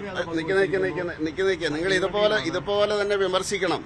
ഇത് പഞ്ചായത്ത് തിരഞ്ഞെടുപ്പ് കഴിയാൻ നിയമസഭാ തിരഞ്ഞെടുപ്പ് കഴിയുന്നിടം വരെയും ഇതിനെപ്പറ്റി ചർച്ച ചെയ്യണം. വിട്ടിട്ട് പോകരുത്. അതായത് ഓരോ ലൈനും പാടി കേൾപ്പിച്ചിട്ട് ഇത് ചർച്ച ചെയ്യണം. നിയമസഭാ ഇലക്ഷൻ കഴിയുന്നിടം വരെ എങ്കിലും ചർച്ച ചെയ്യണം. റെയിൽവേക്കാർ നോക്കിയപ്പം കുട്ടികൾ പാടുന്നു, അവരെടുത്തിട്ട് അപ്പോൾ ഭയങ്കര വിമർശനം വന്നു. ഇപ്പോൾ ഇവരോർത്ത് എന്താ കുഴപ്പമാണെന്ന്, മലയാളമല്ലേ. അത് കഴിഞ്ഞ് അവർ ട്രാൻസ്ലേറ്റ് ചെയ്ത് നോക്കിയപ്പോൾ അതിൻ്റെ അകത്തൊരു കുഴപ്പമില്ല. അപ്പോൾ അതുകൊണ്ട് അവരെടുത്തിട്ടു. അപ്പോൾ അതുകൊണ്ട് എല്ലാവരെയും സ്വാഗതം ചെയ്യുന്നു. എല്ലാ ദിവസവും രാവിലെ ഒരു ദിവസം ഒരു 10 പ്രാവശ്യം എല്ലാ ചാനലുകളും ഈ പാട്ടിൻ്റെ സാഹിത്യം മുഴുവൻ കാണിച്ചിട്ട് നിങ്ങൾ അതിനെപ്പറ്റി വിമർശിക്കണം. അതായത് അങ്ങനെയാണല്ലോ BJP വളരുന്നത്. ഞാനത് BJP ഏറ്റെടുക്കുകയാണ് ഞാൻ പഠിക്കുക, അല്ലേ പഠിക്കുന്നത്? അല്ല, ഞാൻ BJPക്ക് ഒരു നിർദ്ദേശം വെച്ചിട്ടുണ്ട് പരസ്യമായിട്ട്. അത് ഏറ്റെടുക്കണമെന്ന് പറഞ്ഞാൽ ഇപ്പൊ ഇന്ന് രാവിലെ ഞാനിത് വായിക്കുന്നത് നിങ്ങളെ വിളിച്ചതിന് ശേഷമാണ് ഞാൻ വായിക്കുന്നത്. അപ്പൊ അതിപ്പോ ഞാൻ പരസ്യമായിട്ട് സ്റ്റേറ്റ് പ്രസിഡന്റിനോട് പോലും ചോദിക്കാതെ ഞാൻ പറഞ്ഞല്ലോ, ഒരു ഇത് BJPക്കാരന് എല്ലാ സ്റ്റേജിലും ഇത് പാടണം. അത് BJP അംഗീകരിക്കുകയാണ് എങ്കിൽ, ഇതിപ്പോൾ എൻ്റെ വ്യക്തിപരമായ അഭിപ്രായം പറഞ്ഞത്, ഞാനും പഠിക്കും. അപ്പോൾ അതിൻ്റെ എനിക്കൊന്നാമത് പാടാൻ അറിയത്തില്ല, പിന്നെ അതിൻ്റെ പ്രാസമൊക്കെ ഒപ്പിച്ച് അതിൻ്റെ രീതിയൊക്കെ ഒപ്പിച്ച്. അപ്പോൾ അതുകൊണ്ട് നിങ്ങളോട് അഭ്യർത്ഥിക്കുകയാണ്, ഈ നിയമസഭാ ഇലക്ഷൻ കഴിയുന്നിടം വരെയും ഇത് നിങ്ങളെടുത്തിട്ടൊരു മാധ്യമ ധർമ്മയില്ലേ, അത് നിങ്ങൾ ചെയ്യണം. ഇതിനെപ്പറ്റി പാടി കേൾപ്പിക്കണം, അതിനെതിരെ നിങ്ങൾ പ്രചരിപ്പിക്കണം. ഇത് ഭയങ്കര കുഴപ്പമാണെന്ന് പറയണം എന്ന് ഞങ്ങൾ അഭ്യർത്ഥിക്കുന്നു. അതിലെ മാധ്യമധർമ്മം. ഞാൻ എന്നും മാധ്യമത്തിൻ്റെ കൂടെയല്ലേ, എപ്പോഴും പറയാം. ഏതെങ്കിലും പരിപാടി വിജയം ഉണ്ടായാൽ ഞാൻ പറയാറില്ല അത് മാധ്യമത്തെ അഭിനന്ദിക്കണമെന്ന്. അതുകൊണ്ട് ഈ കാര്യത്തിൽ ഞങ്ങളെ വിജയിപ്പിക്കണം എന്ന് ഞാൻ അഭ്യർത്ഥിക്കുകയാണ്.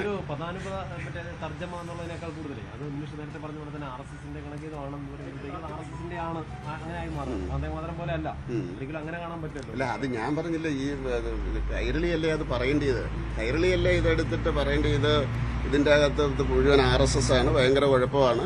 ഇത് കണ്ടില്ലേ, ഇത് ഇവിടെ നദികൾ ഉണ്ടെന്ന് പറയുന്നു, അതിന്ന് ഇവിടെ വൃക്ഷലതാദികളുണ്ടെന്ന് പറയുന്നു, അതിൽ നിന്ന് പൂവെടുക്കുന്നു എന്ന് പറയുന്നു, അത് അമ്മയ്ക്ക് സമർപ്പിക്കുന്നു എന്ന് പറയുന്നു. ഇങ്ങനെയുള്ള കാര്യങ്ങളെല്ലാം ശ്രീനാരായണ ഗുരുവിനെ പറ്റി പറയുന്നു. ഇതൊക്കെ നമ്മൾ കൈരളി ചർച്ച ചെയ്യേണ്ടതാണ്. കൈരളി സഹായിക്കണം. ഞാൻ ചോദിച്ചത്, ഈ വരികളിൽ അങ്ങനെ ഒരു പ്രശ്നമില്ലെങ്കിൽ പോലും വേറൊരു രാഷ്ട്രീയ പാർട്ടിയുടെയോ ഒരു പാട്ട് അല്ലെങ്കിൽ ഇങ്ങനെ ഒരു ഗണഗീതം വേറെ അല്ലെങ്കിൽ ഗ്രൂപ്പ് സോങ് ഇങ്ങനെ ഒരു പൊതുവേദിയിൽ പാടിക്കഴിഞ്ഞാൽ പൊതുവേദിയല്ല, ഉദ്ഘാടന സ്ഥലത്തല്ലെന്നേ, അത് കുട്ടികൾ പാടിയതല്ലേ പൊതുവേദി. അതിൽ നിങ്ങൾ പറഞ്ഞ ഉദ്ഘാടന വേദിയിൽ കുട്ടികളെ വിളിച്ചിട്ട് പാടിച്ചു എന്ന് പറഞ്ഞിട്ടായാലും നിങ്ങൾ ചർച്ച ചെയ്യും. ഇത് കുട്ടികൾ സ്വാഭാവികമായിട്ട് പാടുന്നത്, ട്രെയിനിൽ ഇരുന്നോട്ട് കുട്ടികൾ അവർക്കറിയാവുന്ന ഒരു പാട്ട് പാടി. സരസ്വതി വിദ്യാലയത്തിലെ കുട്ടികളാണ്. സരസ്വതി വിദ്യാലയം എല്ലാവർക്കും അറിയാവുന്നതാണ്. അത് RSSന്റെ ഒരു അല്ലെന്നേ, ആ കുട്ടികള് അവർക്ക് കുഴപ്പമില്ലെന്ന് തോന്നുന്ന, അമ്മയെ നമിക്കുന്ന ഒരു പാട്ട് അവർ പഠിപ്പിച്ചു. അപ്പൊ അതെന്ന് പറയുന്നത്, ഈ ഗണഗീതം എന്ന് പറയുന്ന എല്ലാവരും ഓർക്കുന്നത് വലിയ സംഭവമാണ്. ഇതൊരു ഗ്രൂപ്പ് സോങ് ആണ്. RSSന്റെ അല്ലെന്ന് ഞാൻ പറഞ്ഞില്ലല്ലോ. ആര് പറഞ്ഞു? RSSന്റെ അല്ല എന്നല്ല ഞാൻ പറഞ്ഞത്. എനിക്കറിയില്ല എന്നാ പറഞ്ഞത്. എനിക്ക് ഈ പാട്ടറിയില്ല. ഞാൻ ആദ്യം ഒരു പാട്ട് ദേശീയ ഇതിലൊക്കെ കാണുന്നത് ശിവകുമാർ, അത് ആ വേണുഗോപാലിനോടൊന്ന് പറഞ്ഞു കൊടുക്കണം. ഇതിനാണ് ശിവകുമാറിനെ അവിടെ വെച്ചോണ്ടിരിക്കുന്നത്. ഭയങ്കര കുഴപ്പമല്ലേ, ഗണഗീതമൊക്കെ പാടുന്ന ഒരാളെ പാർട്ടി വെച്ചോണ്ടിരിക്കുക എന്ന് പറഞ്ഞാലേ. അപ്പോൾ അതുകൊണ്ട് കോൺഗ്രസ്സുകാർ ആദ്യം ശിവകുമാറിനെതിരെ നടപടിയെടുത്തിട്ട് മാതൃക കാണിക്കണം. അതുപോലെ നമ്മുടെ കൈരളി ചാനൽ എല്ലാ ദിവസവും ഇത് RSSന്റെ ഗീതമാണെന്ന് പറഞ്ഞുകൊണ്ട് പാടി കേൾപ്പിക്കണം. അപ്പോൾ BJPയുടെ എന്ന് പറഞ്ഞതിനെ കഴിഞ്ഞും കൂടുതൽ RSS എന്നാണല്ലോ നിങ്ങൾ. ഇപ്പോൾ RSSന്റെ ഗീതമാണെന്ന് പറഞ്ഞിട്ട് എല്ലാ ദിവസവും പാടി കേൾപ്പിക്കണം എന്നാണ്, ശക്തമായിട്ട് എതിർക്കണം എന്നുള്ളതാണ് എനിക്ക് പറയാനുള്ളത്. അത് അവർക്കറിയില്ലെന്നേ, മലയാളം അവിടെ ഇരിക്കുന്നവർക്ക് അറിയില്ലല്ലോ. കുട്ടികൾ പാടുന്നു, അവരെടുത്തിട്ടു. കുട്ടികളല്ലേ പാടുന്നത്, കുട്ടികളുടെ ഏതോ പാട്ട് പാടും. ഭയങ്കര ബഹളം, ഇത് ഭയങ്കര രാജ്യവിരുദ്ധമായിട്ടുള്ള കാര്യമാണ് എന്ന് അവർ പേടിച്ചു പോയത്. എന്താ സംഭവം? അത് കഴിഞ്ഞ് അവർ ട്രാൻസ്ലേറ്റ് ചെയ്ത് നോക്കിയപ്പോഴാണ് അവർക്ക് പിടികിട്ടിയത്. അവർക്ക് വേണ്ടല്ലോ ഈ മീഡിയ ടൈമും ഒക്കെ. അപ്പോൾ അതുകൊണ്ട് പറ്റിയതാണ്. പക്ഷെ നിങ്ങൾ വിടരുത് അത്. അങ്ങനെ അത് വിട്ട് കഴിഞ്ഞാൽ മാധ്യമങ്ങൾ വിടുന്ന ഇത് നിയമസഭാ ഇലക്ഷൻ കഴിയുന്നിടം വരെ ശക്തമായിട്ടുള്ള ചർച്ച മതി. ഞാനത് കേന്ദ്രമന്ത്രി ജോർജ് കുര്യൻ മാധ്യമങ്ങളോട് പ്രതികരിക്കുകയായിരുന്നു. പുതിയ വന്ദേ ഭാരതിൽ ഇന്നലെ എറണാകുളത്ത് നിന്ന് ബാംഗ്ലൂരിലേക്കുള്ള ആദ്യ സർവീസിൽ സ്കൂൾ വിദ്യാർത്ഥികൾ RSS ഗണഗീതം പാടിയതുമായി ബന്ധപ്പെട്ട വിവാദം പുകയുന്നതിനിടയിൽ ആ വിവാദവുമായി പ്രതികരിക്കുകയായിരുന്നു അദ്ദേഹം. വിവാദം എന്നുള്ള രീതിയിലല്ല, ഇത് ഗണഗീതമല്ല, ഇതൊരു ദേശഭക്തി ഗാനമാണ്. ആ തരത്തിൽ ഈ വിഷയത്തെ ചർച്ചയാക്കണം എന്നത് തന്നെയാണ് BJPയുടെ ആവശ്യമെന്ന് അദ്ദേഹം വിശദീകരിക്കുകയായിരുന്നു. കുട്ടികൾ അവരുടെ ഇഷ്ടത്തിന് പാടിയതാണ്, അല്ലാതെ മറ്റ് ഒരു സംഘടനയുടെ പ്രതിനിധികൾ എന്നുള്ള നിലയിലോ മറ്റ് രാഷ്ട്രീയ പാർട്ടിയുടെ പ്രതിനിധികൾ എന്നുള്ള നിലയിലോ ആരും പഠിപ്പിച്ച് പാടിച്ചതല്ല എന്നാണ് അദ്ദേഹത്തിന്റെ വിശദീകരണം. മാത്രമല്ല അതൊരു പൊതുപരിപാടിയിൽ പൊതുവേദിയിലല്ലല്ലോ പാടിയത്, അത് ഒരു ട്രെയിനിനുള്ളിൽ കുട്ടികളോട് പാട്ടുപാടാൻ പറഞ്ഞപ്പോൾ അവർക്കറിയാവുന്ന ഒരു പാട്ട് അവരെല്ലാവരും ചേർന്ന് പാടി എന്നതിനപ്പുറം ഈ വിഷയം RSSന്റെ ഗണഗീതം പാടി എന്ന നിലയിലൊന്നും എടുക്കേണ്ട ആവശ്യമില്ല. ഇതൊരു ദേശഭക്തി ഗാനമാണ്. ആ തരത്തിൽ മാത്രം ഈ വിഷയത്തെ നോക്കിക്കണ്ടാൽ മതി. അനാവശ്യമായ വിവാദങ്ങളാണ് ഉണ്ടായിക്കൊണ്ടിരിക്കുന്നത് എന്നൊക്കെയാണ് അദ്ദേഹത്തിന്റെ ഭാഗത്ത് നിന്ന് ഇപ്പോൾ വിശദീകരണം വന്നിട്ടുള്ളത്.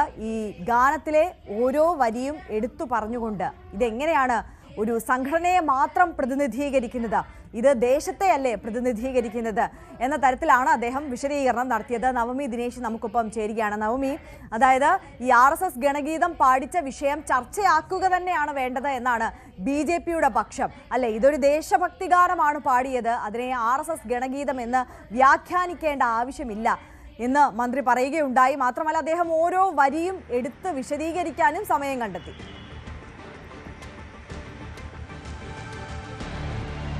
അതെ ആര്യ, മന്ത്രി പറഞ്ഞതിൽ ഏറ്റവും പ്രധാനപ്പെട്ട കാര്യം ഈ കുട്ടികൾ, അതായത് ആ സ്കൂളിലെ എളമക്കര സരസ്വതി വിദ്യാനികേതൻ സ്കൂളിലെ കുട്ടികളാണ് വന്ദേ ഭാരത് ഇന്നലെ ഗണഗീതം പാടിയത്. ആ സ്കൂളിൽ പാടുന്ന ഒരു പാട്ടാണ്, അവരുടെ പ്രയർ സോങ്ങായി തന്നെയാണ് ഈ പാട്ട് അവിടെ പാടുന്നത്. അത് ഇന്നലെ ഈ ട്രെയിനിൽ വെച്ച് അവർ പാടി. പക്ഷേ അത് പാടിയതിന് തെറ്റില്ല. അത് RSSന്റെ പൊതുവേദി അല്ലെങ്കിൽ ഈ റെയിൽവേയുടെ പൊതുവേദിയിൽ അല്ലെങ്കിൽ ആ ചടങ്ങിന്റെ പൊതുവേദിയിലല്ല ആ കുട്ടികൾ പാടിയത്. ട്രെയിനിന്റെ ഉള്ളിൽ വെച്ച് അവർ പാടുന്ന ഒരു പാട്ട് അത് പാടി. പക്ഷെ അത് ഇന്ത്യൻ റെയിൽവേ അത് തങ്ങളുടെ ഈ സോഷ്യൽ മീഡിയ അക്കൗണ്ടിൽ എക്സ് അക്കൗണ്ടിൽ പോസ്റ്റ് ചെയ്തതാണ് ഇത്രയും വലിയ വിവാദമായിരിക്കുന്നത്. അത് ആദ്യം ഈ റെയിൽവേ അത് പരിശോധിച്ചു. റെയിൽവേക്ക് അതിൽ തെറ്റൊന്നും തോന്നിയില്ല, അവർ അത് പോസ്റ്റ് ചെയ്തു. പിന്നീട് വലിയ വിവാദമായതിന് പിന്നാലെയാണ് അവർ ഈ പോസ്റ്റ് പിൻവലിക്കുകയും പിന്നീട് അതിന്റെ വിശദാംശങ്ങൾ അന്വേഷിക്കുകയും ഈ സ്കൂളിനോടടക്കം ഈ വിശദാംശങ്ങൾ അന്വേഷിക്കുകയും അല്ലെങ്കിൽ ഈ ഗൂഗിളിലൊക്കെ ഇതിന്റെ ട്രാൻസ്ലേഷൻ നോക്കുകയും ഒക്കെ ചെയ്തപ്പോഴാണ് അവർക്ക് മനസ്സിലായത് ഇതിൽ തെറ്റൊന്നുമില്ല എന്ന്. വീണ്ടും ആ രീതിയിലേക്ക് അത് പോസ്റ്റ് ചെയ്യുകയായിരുന്നു എന്നാണ് ഇപ്പോൾ മന്ത്രി ജോർജ് കുര്യൻ വ്യക്തമാക്കിയത്. അതോടൊപ്പം തന്നെ അവർ പറയുന്നത് നിങ്ങൾക്ക് ഏത് വിധേയനെ വേണമെങ്കിലും ഇതിനെ വ്യാഖ്യാനിക്കാം. പ്രത്യേകിച്ച് മാധ്യമങ്ങൾ ഈ വിഷയം തെരഞ്ഞെടുപ്പ് വരികയാണ്, തദ്ദേശ തെരഞ്ഞെടുപ്പ് വരികയാണ്, അതിലൊക്കെ വിവാദമായി തന്നെ ഇത് ഉയർത്തിക്കൊണ്ടുവരാം. അതിനപ്പുറത്തേക്ക് ഇത് BJPയുടെ ഗാനമല്ല, RSSന്റെ ഗാനമാണ്. തനിക്ക് ആ ഗാനത്തെക്കുറിച്ചും അറിയില്ല, താൻ ആ ഗാനം പാടുന്ന വ്യക്തിയുമല്ല. പക്ഷേ കോൺഗ്രസിലെ തന്നെ ചില നേതാക്കൾ, അതായത് കോൺഗ്രസിലെ തന്നെ പ്രധാനപ്പെട്ട നേതാക്കൾ നിയമസഭയിലടക്കം ഈ പാട്ട് പാടിയിട്ടുണ്ട്. അതായത് കർണാടകയിലെ ഈ പാട്ട് പാടിയിട്ടുണ്ട്. അവരോട് ഇതിന്റെ വിശദീകരണം ചോദിക്കൂ. അങ്ങനെ അവർക്ക് പാടാമെങ്കിൽ പിന്നെ എന്തുകൊണ്ടാണ് ഇവർക്ക് പാടാൻ കഴിയാത്തത്, RSSന് പാടാൻ കഴിയാത്തത് എന്നൊരു ചോദ്യം കൂടി അദ്ദേഹം ചോദിക്കുന്നുണ്ട്. ഒപ്പം CPM-ലെ അവർ പരസ്യമായി ഈ പാട്ട് പാടുന്നില്ലെങ്കിൽ പോലും CPM-ലെ പല നേതാക്കൾക്കും ഈ പാട്ട് അറിയാം എന്നുകൂടി ജോർജ് കുര്യൻ പറഞ്ഞു വെക്കുന്നുണ്ട്. എന്തായാലും ഈ ഗണഗീത വിവാദം ഇപ്പോഴും അവസാനിക്കുന്നില്ല. സ്കൂളിന്റെ വിശദീകരണം ഇന്നലെ തന്നെ വന്നിരുന്നു. അവർ പറയുന്നത് പ്രകാരം അത് സ്കൂളിൽ പാടുന്ന ഒരു പാട്ടാണ്. ട്രെയിനിൽ പ്രത്യേകിച്ച് പ്രധാനമന്ത്രി ക്ഷണിച്ചിട്ടാണ് ഞങ്ങൾ വന്നത്, അതുകൊണ്ട് ആ ഗാനം പാടി എന്നതിനപ്പുറത്തേക്ക് ഇതൊരു വിവാദമാക്കാൻ താല്പര്യമില്ല എന്നാണ് സ്കൂൾ മാനേജ്മെന്റ് വ്യക്തമാക്കുന്നത്. പക്ഷേ മുഖ്യമന്ത്രി പിണറായി വിജയനും പ്രതിപക്ഷ നേതാവ് VD സതീശനും അടക്കം രൂക്ഷ വിമർശനം തന്നെയാണ് ഇതിൽ ഉന്നയിച്ചത്. ഒരു പൊതുമേഖലാ സ്ഥാപനമാണ്, അതിനെ ഇങ്ങനെ രാഷ്ട്രീയവൽക്കരിക്കുന്ന, പ്രത്യേകിച്ച് ഈ RSSന്റെ ഒരു RSS വൽക്കരിക്കുന്ന ഒരു നടപടികളിലേക്ക് പോകുന്നതിൽ താല്പര്യമില്ല, അല്ലെങ്കിൽ അതിനെ രൂക്ഷമായി വിമർശിക്കുകയാണ്. പ്രത്യേകിച്ച് കുട്ടികളെ കൊണ്ട് ഇത് പാടിച്ചത് ശരിയായിട്ടില്ല എന്ന് തന്നെയാണ് CPM-ഉം പ്രതിപക്ഷവും ഒക്കെ ഉന്നയിക്കുന്നത്. പക്ഷേ സ്കൂളിന്റെ വിശദീകരണം അത് സ്കൂളിൽ പാടുന്ന ഒരു പാട്ടാണ്, അവർ ദിവസവും ഈ പ്രാർത്ഥനാ വേളയിൽ പാടുന്ന പാട്ടാണ്, അത് പാടിയത് കൊണ്ട് തെറ്റാണെന്ന് തോന്നുന്നില്ല എന്നുള്ളൊരു വിശദീകരണമാണ് സ്കൂളിലും തരുന്നത്. എന്തായാലും BJP ഈ വിഷയത്തെ ശക്തമായി പ്രതിരോധിക്കാൻ തന്നെയാണ് തീരുമാനിച്ചിരിക്കുന്നത്. RSS ഈ ഒരു ഗണഗീതം അത് പാടിയതിൽ തെറ്റില്ല എന്ന നിലപാടിൽ തന്നെയാണ് ഇവർ ഉറച്ചു നിൽക്കുന്നത്. ആര്യ, വിവാദമാവുകയാണെങ്കിൽ ഈ വിഷയം ചർച്ച ചെയ്യുക തന്നെ വേണം എന്ന തരത്തിലുള്ള ഒരു നിലപാടിലേക്കാണ് ഇപ്പോൾ ഈ ഘട്ടത്തിൽ BJP എത്തിയിട്ടുള്ളത്. അതൊരു പൊതുപരിപാടിയിൽ കുട്ടികൾ അവർക്ക് ഇഷ്ടപ്പെട്ടൊരു ഗാനം ആലപിച്ചു എന്നതിനപ്പുറം ഈ വിഷയത്തെ വളച്ചൊടിക്കേണ്ട ആവശ്യമില്ലെന്നാണ് ഇപ്പോൾ കേന്ദ്രമന്ത്രി നേരത്തെ മാധ്യമങ്ങളെ കണ്ടപ്പോൾ പ്രതികരിച്ചത്. എന്തായാലും വരും മണിക്കൂറിലും ദിവസങ്ങളിലും ഒക്കെ ഈ വിഷയം സജീവമായി തന്നെ നിലനിൽക്കും. നമുക്കറിയാം, നേരത്തെ ഭാരതാംബയുടെ ചിത്രം വെച്ചതുമായി ബന്ധപ്പെട്ടൊക്കെ വലിയ വിവാദം ദിവസങ്ങളോളം നിലനിന്നതാണ്. അതിനുശേഷം ഇപ്പോൾ ഈ ഗണഗീതം സ്കൂൾ കുട്ടികൾ ഒരു പൊതുപരിപാടിയിൽ, ഒരു സർക്കാർ പരിപാടിയിൽ പാടുന്നു എന്നതാണ് സാഹചര്യം. അതിനെതിരെയാണ് ഇപ്പോൾ മുഖ്യമന്ത്രിയും പ്രതിപക്ഷ നേതാവും ഒക്കെ വിമർശനവുമായി രംഗത്തെത്തിയത്. അപ്പോൾ ഇത് ചർച്ചയാവുക തന്നെ വേണമെന്നുള്ള ഒരു നിലപാടിലേക്കാണ് ഇപ്പോൾ BJPയും എത്തി നിൽക്കുന്നത്. അവർ ഇത് ദേശഭക്തി ഗാനം എന്നുള്ള നിലയിൽ കണ്ടാൽ മതി, അത്തരത്തിലാണ് അതിൻ്റെ വരികളുള്ളത് എന്ന വിശദീകരണമാണ് BJPയുടെ ഭാഗത്തു നിന്ന് വന്നിട്ടുള്ളത്. എന്തായാലും ഈ വിവാദം ഇനിയും ചൂടുപിടിക്കും എന്നതാണ് നമുക്ക് മനസ്സിലാകുന്നത്. നവമി ദിനേശാണ് നമുക്കിപ്പം കൂടുതൽ വിവരങ്ങളുമായി.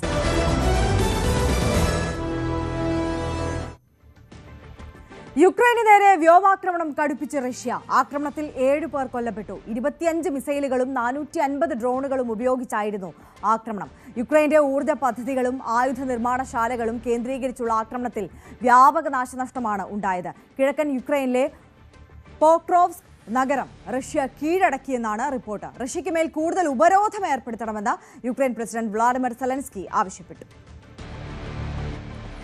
Багато балістики, щонайменше 25 балістичних ракет було. Також були аеробалістичні та крилаті ракети, ще більш ніж 450 безпілотників різних типів. Дуже наглий. Багато в чому удар демонстративний. VR കാർത്തിക് കൂടുതൽ വിവരങ്ങളുമായി നമുക്കൊപ്പം ന്യൂസ് ഡെസ്കിൽ നിന്ന് ചേരുകയാണ്. കാർത്തിക്, അങ്ങനെ ഒരു ഇടവേളയ്ക്ക് ശേഷം വീണ്ടും യുദ്ധമുഖത്ത് സംഘർഷം കൂടുതൽ ശക്തമാവുകയാണ്. വലിയ രീതിയിലുള്ള ആക്രമണമാണ് ഇപ്പോൾ റഷ്യയുടെ ഭാഗത്തുനിന്നുണ്ടാകുന്നത്. ഒരുപക്ഷെ ഒരു തരത്തിലും യുക്രൈന് താങ്ങാനാകാത്ത വിധമുള്ള നശീകരണത്തിലേക്ക് കാര്യങ്ങൾ നീങ്ങിക്കൊണ്ടിരിക്കുകയാണ്. വ്യാപക നാശനഷ്ടം, തന്ത്രപ്രധാന മേഖലകൾ കേന്ദ്രീകരിച്ചുള്ള ആക്രമണം, വലിയ ആൾനാശം സംഭവിക്കുന്നു. എന്താണ് നിലവിലത്തെ ഒരു സാഹചര്യം? ആര്യ, റഷ്യ യുക്രൈൻ യുദ്ധം ആരംഭിച്ചിട്ട് 1354 ദിവസം പിന്നിടുന്നു. ഈ കാലയളവിലെല്ലാം തന്നെ ഉണ്ടായ ഒരു നിർണായകമായ മൂവ്മെൻ്റാണ് റഷ്യയുടെ ഭാഗത്ത് നിന്ന് കഴിഞ്ഞ ദിവസങ്ങളിൽ ഉണ്ടായത് എന്ന് പറയണം. കാരണം യുക്രൈൻ്റെ തന്ത്രപ്രധാന മേഖലകൾ എല്ലാം ഒറ്റ രാത്രി കൊണ്ട് കനത്ത ആക്രമണം, അവിടങ്ങളിൽ വലിയ നാശനഷ്ടവും ഉണ്ടാക്കാൻ റഷ്യയ്ക്ക് കഴിഞ്ഞിരിക്കുന്നു. ഏതാണ്ട് 450 ഡ്രോണുകളും 45 മിസൈലുകളും റഷ്യ യുക്രൈന് നേരെ തൊടുത്തു എന്നാണ് പുറത്തുവരുന്ന റിപ്പോർട്ടുകൾ. ഏറ്റവും പുതിയ റിപ്പോർട്ടുകൾ അനുസരിച്ച് കീവ്, പൊൾട്ടാവ, അതോടൊപ്പം തന്നെ കാർക്കേവ് ഈ മേഖലകളിലെ ഊർജ്ജ ഉൽപ്പാദന കേന്ദ്രങ്ങൾക്ക് നേരെയാണ് ആക്രമണം ശക്തമാക്കിയത് കഴിഞ്ഞ ദിവസങ്ങളിൽ റഷ്യ. അതോടൊപ്പം തന്നെ ജനവാസ മേഖലയിൽ കൂടി ആക്രമണം കടുപ്പിക്കുന്നു എന്നതാണ് ഏറ്റവും ശ്രദ്ധേയം. യുക്രൈൻ്റെ 4ാമത്തെ വലിയ നഗരമാണ് ഡെനിപ്രോ. ഈ ഡെനിപ്രോയിലാണ് ജനവാസ മേഖലയിൽ ആക്രമണം ഉണ്ടായത്. ഇവിടെ ഡ്രോൺ ആക്രമണത്തിൽ ഒരു അപ്പാർട്ട്മെൻറ്റിൻ്റെ ആണ് വലിയ നാശനഷ്ടമുണ്ടായത്. 3 പേർ കൊല്ലപ്പെട്ടു. കെട്ടിടത്തിൽ വലിയ തീപിടുത്തം ഉണ്ടാവുകയും ചെയ്തു. ഇത്തരത്തിൽ വലിയ തോതിൽ ജനവാസ മേഖലകൾ കേന്ദ്രീകരിച്ചും അതോടൊപ്പം തന്നെ ഊർജ്ജ ഉൽപ്പാദന മേഖലകളും ആയുധ നിർമ്മാണശാലകളും കേന്ദ്രീകരിച്ചുകൊണ്ടുള്ള ആക്രമണങ്ങൾ റഷ്യ കടുപ്പിക്കുന്നു എന്നതാണ് ഏറ്റവും ശ്രദ്ധേയം. അതോടൊപ്പം തന്നെ പൊക്രോവ്സ്ക് ലക്ഷ്യമാക്കിയാണ് റഷ്യൻ സൈന്യം നീങ്ങുന്നത് എന്നതാണ് ഏറ്റവും ശ്രദ്ധേയം. റഷ്യയുടെ നിയന്ത്രണത്തിൽ ഏതാണ്ട് ഈ പൊക്രോവ്സ്ക് നഗരത്തിൻ്റെ 39 കിലോമീറ്റർ പ്രദേശം ഇതിനോടകം റഷ്യയുടെ അധീനതയിലായി എന്നാണ് പുറത്തുവരുന്ന റിപ്പോർട്ടുകൾ. നമുക്കറിയാം, കഴിഞ്ഞ 21 മാസമായി റഷ്യൻ സൈന്യം ഈ നഗരം പിടിച്ചെടുക്കാൻ നിർണായകമായ നീക്കങ്ങൾ നടത്തുന്നു. കാരണം റഷ്യ ലക്ഷ്യമിടുന്ന ഡൊണസ്ക് മേഖലയിലേക്കുള്ള പ്രവേശന ഈ നഗരം. അതുകൊണ്ട് തന്നെ വളരെ ശക്തമായ ഏറ്റുമുട്ടലുകളാണ് കഴിഞ്ഞ മാസങ്ങളിൽ അവിടെ ഉണ്ടായതും. ഈ മേഖലകളിലാണ് ഇപ്പോൾ റഷ്യ വലിയ മുന്നേറ്റം നടത്തിയിരിക്കുന്നത് എന്നതാണ് ഏറ്റവും ശ്രദ്ധേയം. ഇത്രയും കാലം ഡൊണസ്ക് മേഖലയിലേക്കുള്ള പ്രൊവോസ്കിൽ റഷ്യയ്ക്ക് നിർണായക സ്വാധീനം ചെലുത്താൻ കഴിഞ്ഞിരുന്നില്ല, അവിടെ കീഴടക്കാൻ കഴിഞ്ഞിരുന്നില്ല. ഈ പ്രൊവോസ്ക് പിടിച്ചെടുക്കുന്നതിനെ യുക്രൈൻ യുദ്ധത്തിൻ്റെ നിർണായക മുന്നേറ്റം എന്നാണ് ഈ മേഖലയിലെ വിദഗ്ധർ അടക്കം അവകാശപ്പെടുന്നത്. 3 കാര്യങ്ങളുണ്ട്. ഒന്ന്, അതിശൈത്യത്തിന് മുൻപ് യുക്രൈന് മേൽ റഷ്യ യുദ്ധം കടുപ്പിക്കുന്നു. അതോടൊപ്പം തന്നെ 10 നാറ്റോ രാജ്യങ്ങളുടെ സംയുക്ത സൈനികാഭ്യാസം കഴിഞ്ഞ ദിവസം നടന്നിരുന്നു. UK അടക്കമുള്ള രാജ്യങ്ങളുടെ സൈന്യം ഇതിൽ പങ്കെടുക്കുകയും ചെയ്തിരുന്നു. അതിന് പിന്നാലെ ജർമ്മനിയുടെ ഒരു പ്രതികരണവും വന്നു. നാറ്റോ റഷ്യ യുക്രൈൻ യുദ്ധം വ്യാപിച്ചാൽ, അതായത് യുക്രൈന് മേൽ റഷ്യ ആക്രമണം ശക്തമാക്കിയാൽ 8 ലക്ഷത്തോളം സൈനികരെ യുക്രൈനിൽ വിന്യസിക്കാൻ സന്നദ്ധമാണ് എന്ന തരത്തിൽ ഒരു പ്രതികരണം വന്നിരുന്നു. ആ പ്രതികരണത്തോടക്കം ഉള്ള ഒരു തിരിച്ചടിയായി ഇതിനെ കാണുകയും വേണം. മാത്രമല്ല, നവംബർ ആദ്യവാരം അമേരിക്കയിൽ നിന്ന് കൂടുതൽ ആയുധങ്ങൾ യുക്രൈന് ലഭിച്ചതായി സ്ഥിരീകരിച്ചിരുന്നു. റഷ്യൻ പ്രസിഡന്റ് ഇത് സംബന്ധിച്ച ഒരു വിമർശനം നടത്തി. അതിന് പിന്നാലെ സെലൻസ്കി ഇത്തരത്തിൽ അമേരിക്കയിൽ നിന്ന് മിസൈലുകൾ അടക്കം ലഭിച്ചതായി സമൂഹ മാധ്യമങ്ങളിലൂടെ സ്ഥിരീകരിക്കുകയും ചെയ്തിരുന്നു. ഇത്തരത്തിൽ പല മേഖലകളിലും നിർണായകമായ ചർച്ചകളും അതോടൊപ്പം തന്നെ നീക്കങ്ങളും നടക്കുമ്പോഴാണ് റഷ്യയുടെ ഭാഗത്ത് നിന്ന് ഇത്രയും ശക്തമായ പ്രത്യാക്രമണം ഉണ്ടാകുന്നത് എന്നതാണ് ഏറ്റവും ശ്രദ്ധേയം. നേരത്തെ റഷ്യയുടെ എണ്ണ വിപണന കേന്ദ്രങ്ങൾക്ക് നേരെയും അതോടൊപ്പം തന്നെ പൈപ്പ് ലൈനുകൾക്ക് നേരെയുമൊക്കെ വളരെ ശക്തമായ ആക്രമണം യുക്രൈൻ നടത്തിയിരുന്നു. അത് റഷ്യയുടെ സമ്പദ് വ്യവസ്ഥയെ വലിയ തോതിൽ ബാധിച്ചിരുന്നു. അത് അത്തരത്തിൽ പ്രതികൂലമായി ബാധിച്ചതിന് പിന്നാലെയാണ് അതിനുള്ളൊരു മറുപടി എന്നവണ്ണം റഷ്യ കഴിഞ്ഞ ദിവസം ശക്തമായ ആക്രമണം നടത്തിയിരിക്കുന്നത്. എന്തായാലും സെലൻസ്കി തന്നെ സമ്മതിച്ചിരിക്കുന്നു. ഏതാണ്ട് 25ഓളം മിസൈലുകൾ ലക്ഷ്യം കണ്ടിരിക്കുന്നു. അതോടൊപ്പം തന്നെ 200-ലധികം ഡ്രോണുകൾ ഇത്തരത്തിൽ ആക്രമണത്തിൽ വലിയ നാശനഷ്ടം, ഡ്രോണുകളുടെ ആക്രമണത്തിൽ വലിയ നാശനഷ്ടം പല മേഖലയിലും ഉണ്ടായിരിക്കുന്നു. പ്രത്യേകിച്ച് കീവ്, പോൾട്ടോവ, കാർക്കേവ് അടക്കമുള്ള മേഖലകളിൽ. അതോടൊപ്പം തന്നെ പൊർക്കോവ്സ് നഗരം ഇനി റഷ്യ പിടിച്ചാൽ അത് റഷ്യ യുക്രൈൻ യുദ്ധത്തിലെ തന്ത്രപ്രധാനമായ മുന്നേറ്റങ്ങൾക്ക് വഴിവെക്കും. അത് ഈ യുദ്ധത്തിലെ തന്നെ ഒരു നിർണായക നീക്കമായി കണക്കാക്കുകയും വേണം. ആര്യ, കാർത്തിക, നമുക്കറിയാം ഈ വിഷയത്തിൽ സമാധാനം പുലരാനുള്ള മധ്യസ്ഥത വഹിക്കുന്നത് അമേരിക്കയാണ്, ട്രംപാണ് എന്നുള്ളത്. യുക്രൈന്റെ പിൻബലവും ട്രംപാണ്. ഇപ്പോൾ അതുമായി ബന്ധപ്പെട്ട സൂചനകളും അല്ലെങ്കിൽ വിശദാംശങ്ങളും എല്ലാം കാർത്തിക് തന്നെ വിശദീകരിക്കുകയും ചെയ്തു. അപ്പോൾ ഈ ഒരു പ്രതികാര നടപടി റഷ്യയുടെ ഭാഗത്തു നിന്നുണ്ടായിട്ടുണ്ടെങ്കിൽ അത് സെലൻസ്കിക്കോ യുക്രൈനോ മാത്രമുള്ള മറുപടിയല്ല, അത് അമേരിക്കയ്ക്കും ട്രംപിനും കൂടിയുള്ള മറുപടിയാണ്. ട്രംപ് ഈ ആക്രമണത്തിന് ശേഷം പ്രതികരണങ്ങൾ എന്തെങ്കിലും നടത്തിയിട്ടുണ്ടോ?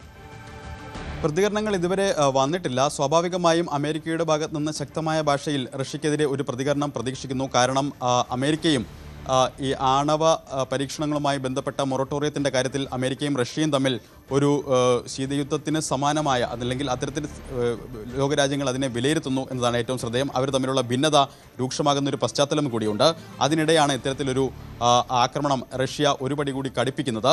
മാത്രമല്ല, സെലൻസ്കിയുടെ പ്രതികരണത്തിലും വ്യക്തമാകുന്നത് യൂറോപ്പ്, അതോടൊപ്പം തന്നെ G20, US അടക്കമുള്ള രാജ്യങ്ങൾ റഷ്യയ്ക്ക് മേലുള്ള ഉപരോധം കടുപ്പിക്കണമെന്ന ഒരു ആവശ്യമാണ് യുക്രൈൻ പ്രസിഡന്റ് സെലൻസ്കി മുന്നോട്ട് വയ്ക്കുന്നത്. സ്വാഭാവികമായും ആ പ്രതികരണത്തിൽ നിന്ന് അമേരിക്കയുടെ ഭാഗത്ത് നിന്ന് എന്ത് മറുപടി ഉണ്ടാകും എന്നതാണ് വരും മണിക്കൂറുകളിൽ ഉറ്റുനോക്കുന്നത്. എന്തായാലും റഷ്യയ്ക്ക് മേൽ ഉപരോധം കടുപ്പിക്കണമെന്ന സെലൻസ്കിയുടെ ആവശ്യം എത്രത്തോളം അംഗീകരിക്കപ്പെടും, അത് ഏത് തരത്തിലായിരിക്കുമെന്നൊക്കെ വരും ദിവസങ്ങളിലാണ് വ്യക്തമാകേണ്ടത്. ആര്യ, യെസ്, തീർച്ചയായും. VR കാർത്തിക്കാണ് സമഗ്രമായ വിവരങ്ങളുമായി നമുക്കൊപ്പം ചേർന്നത്.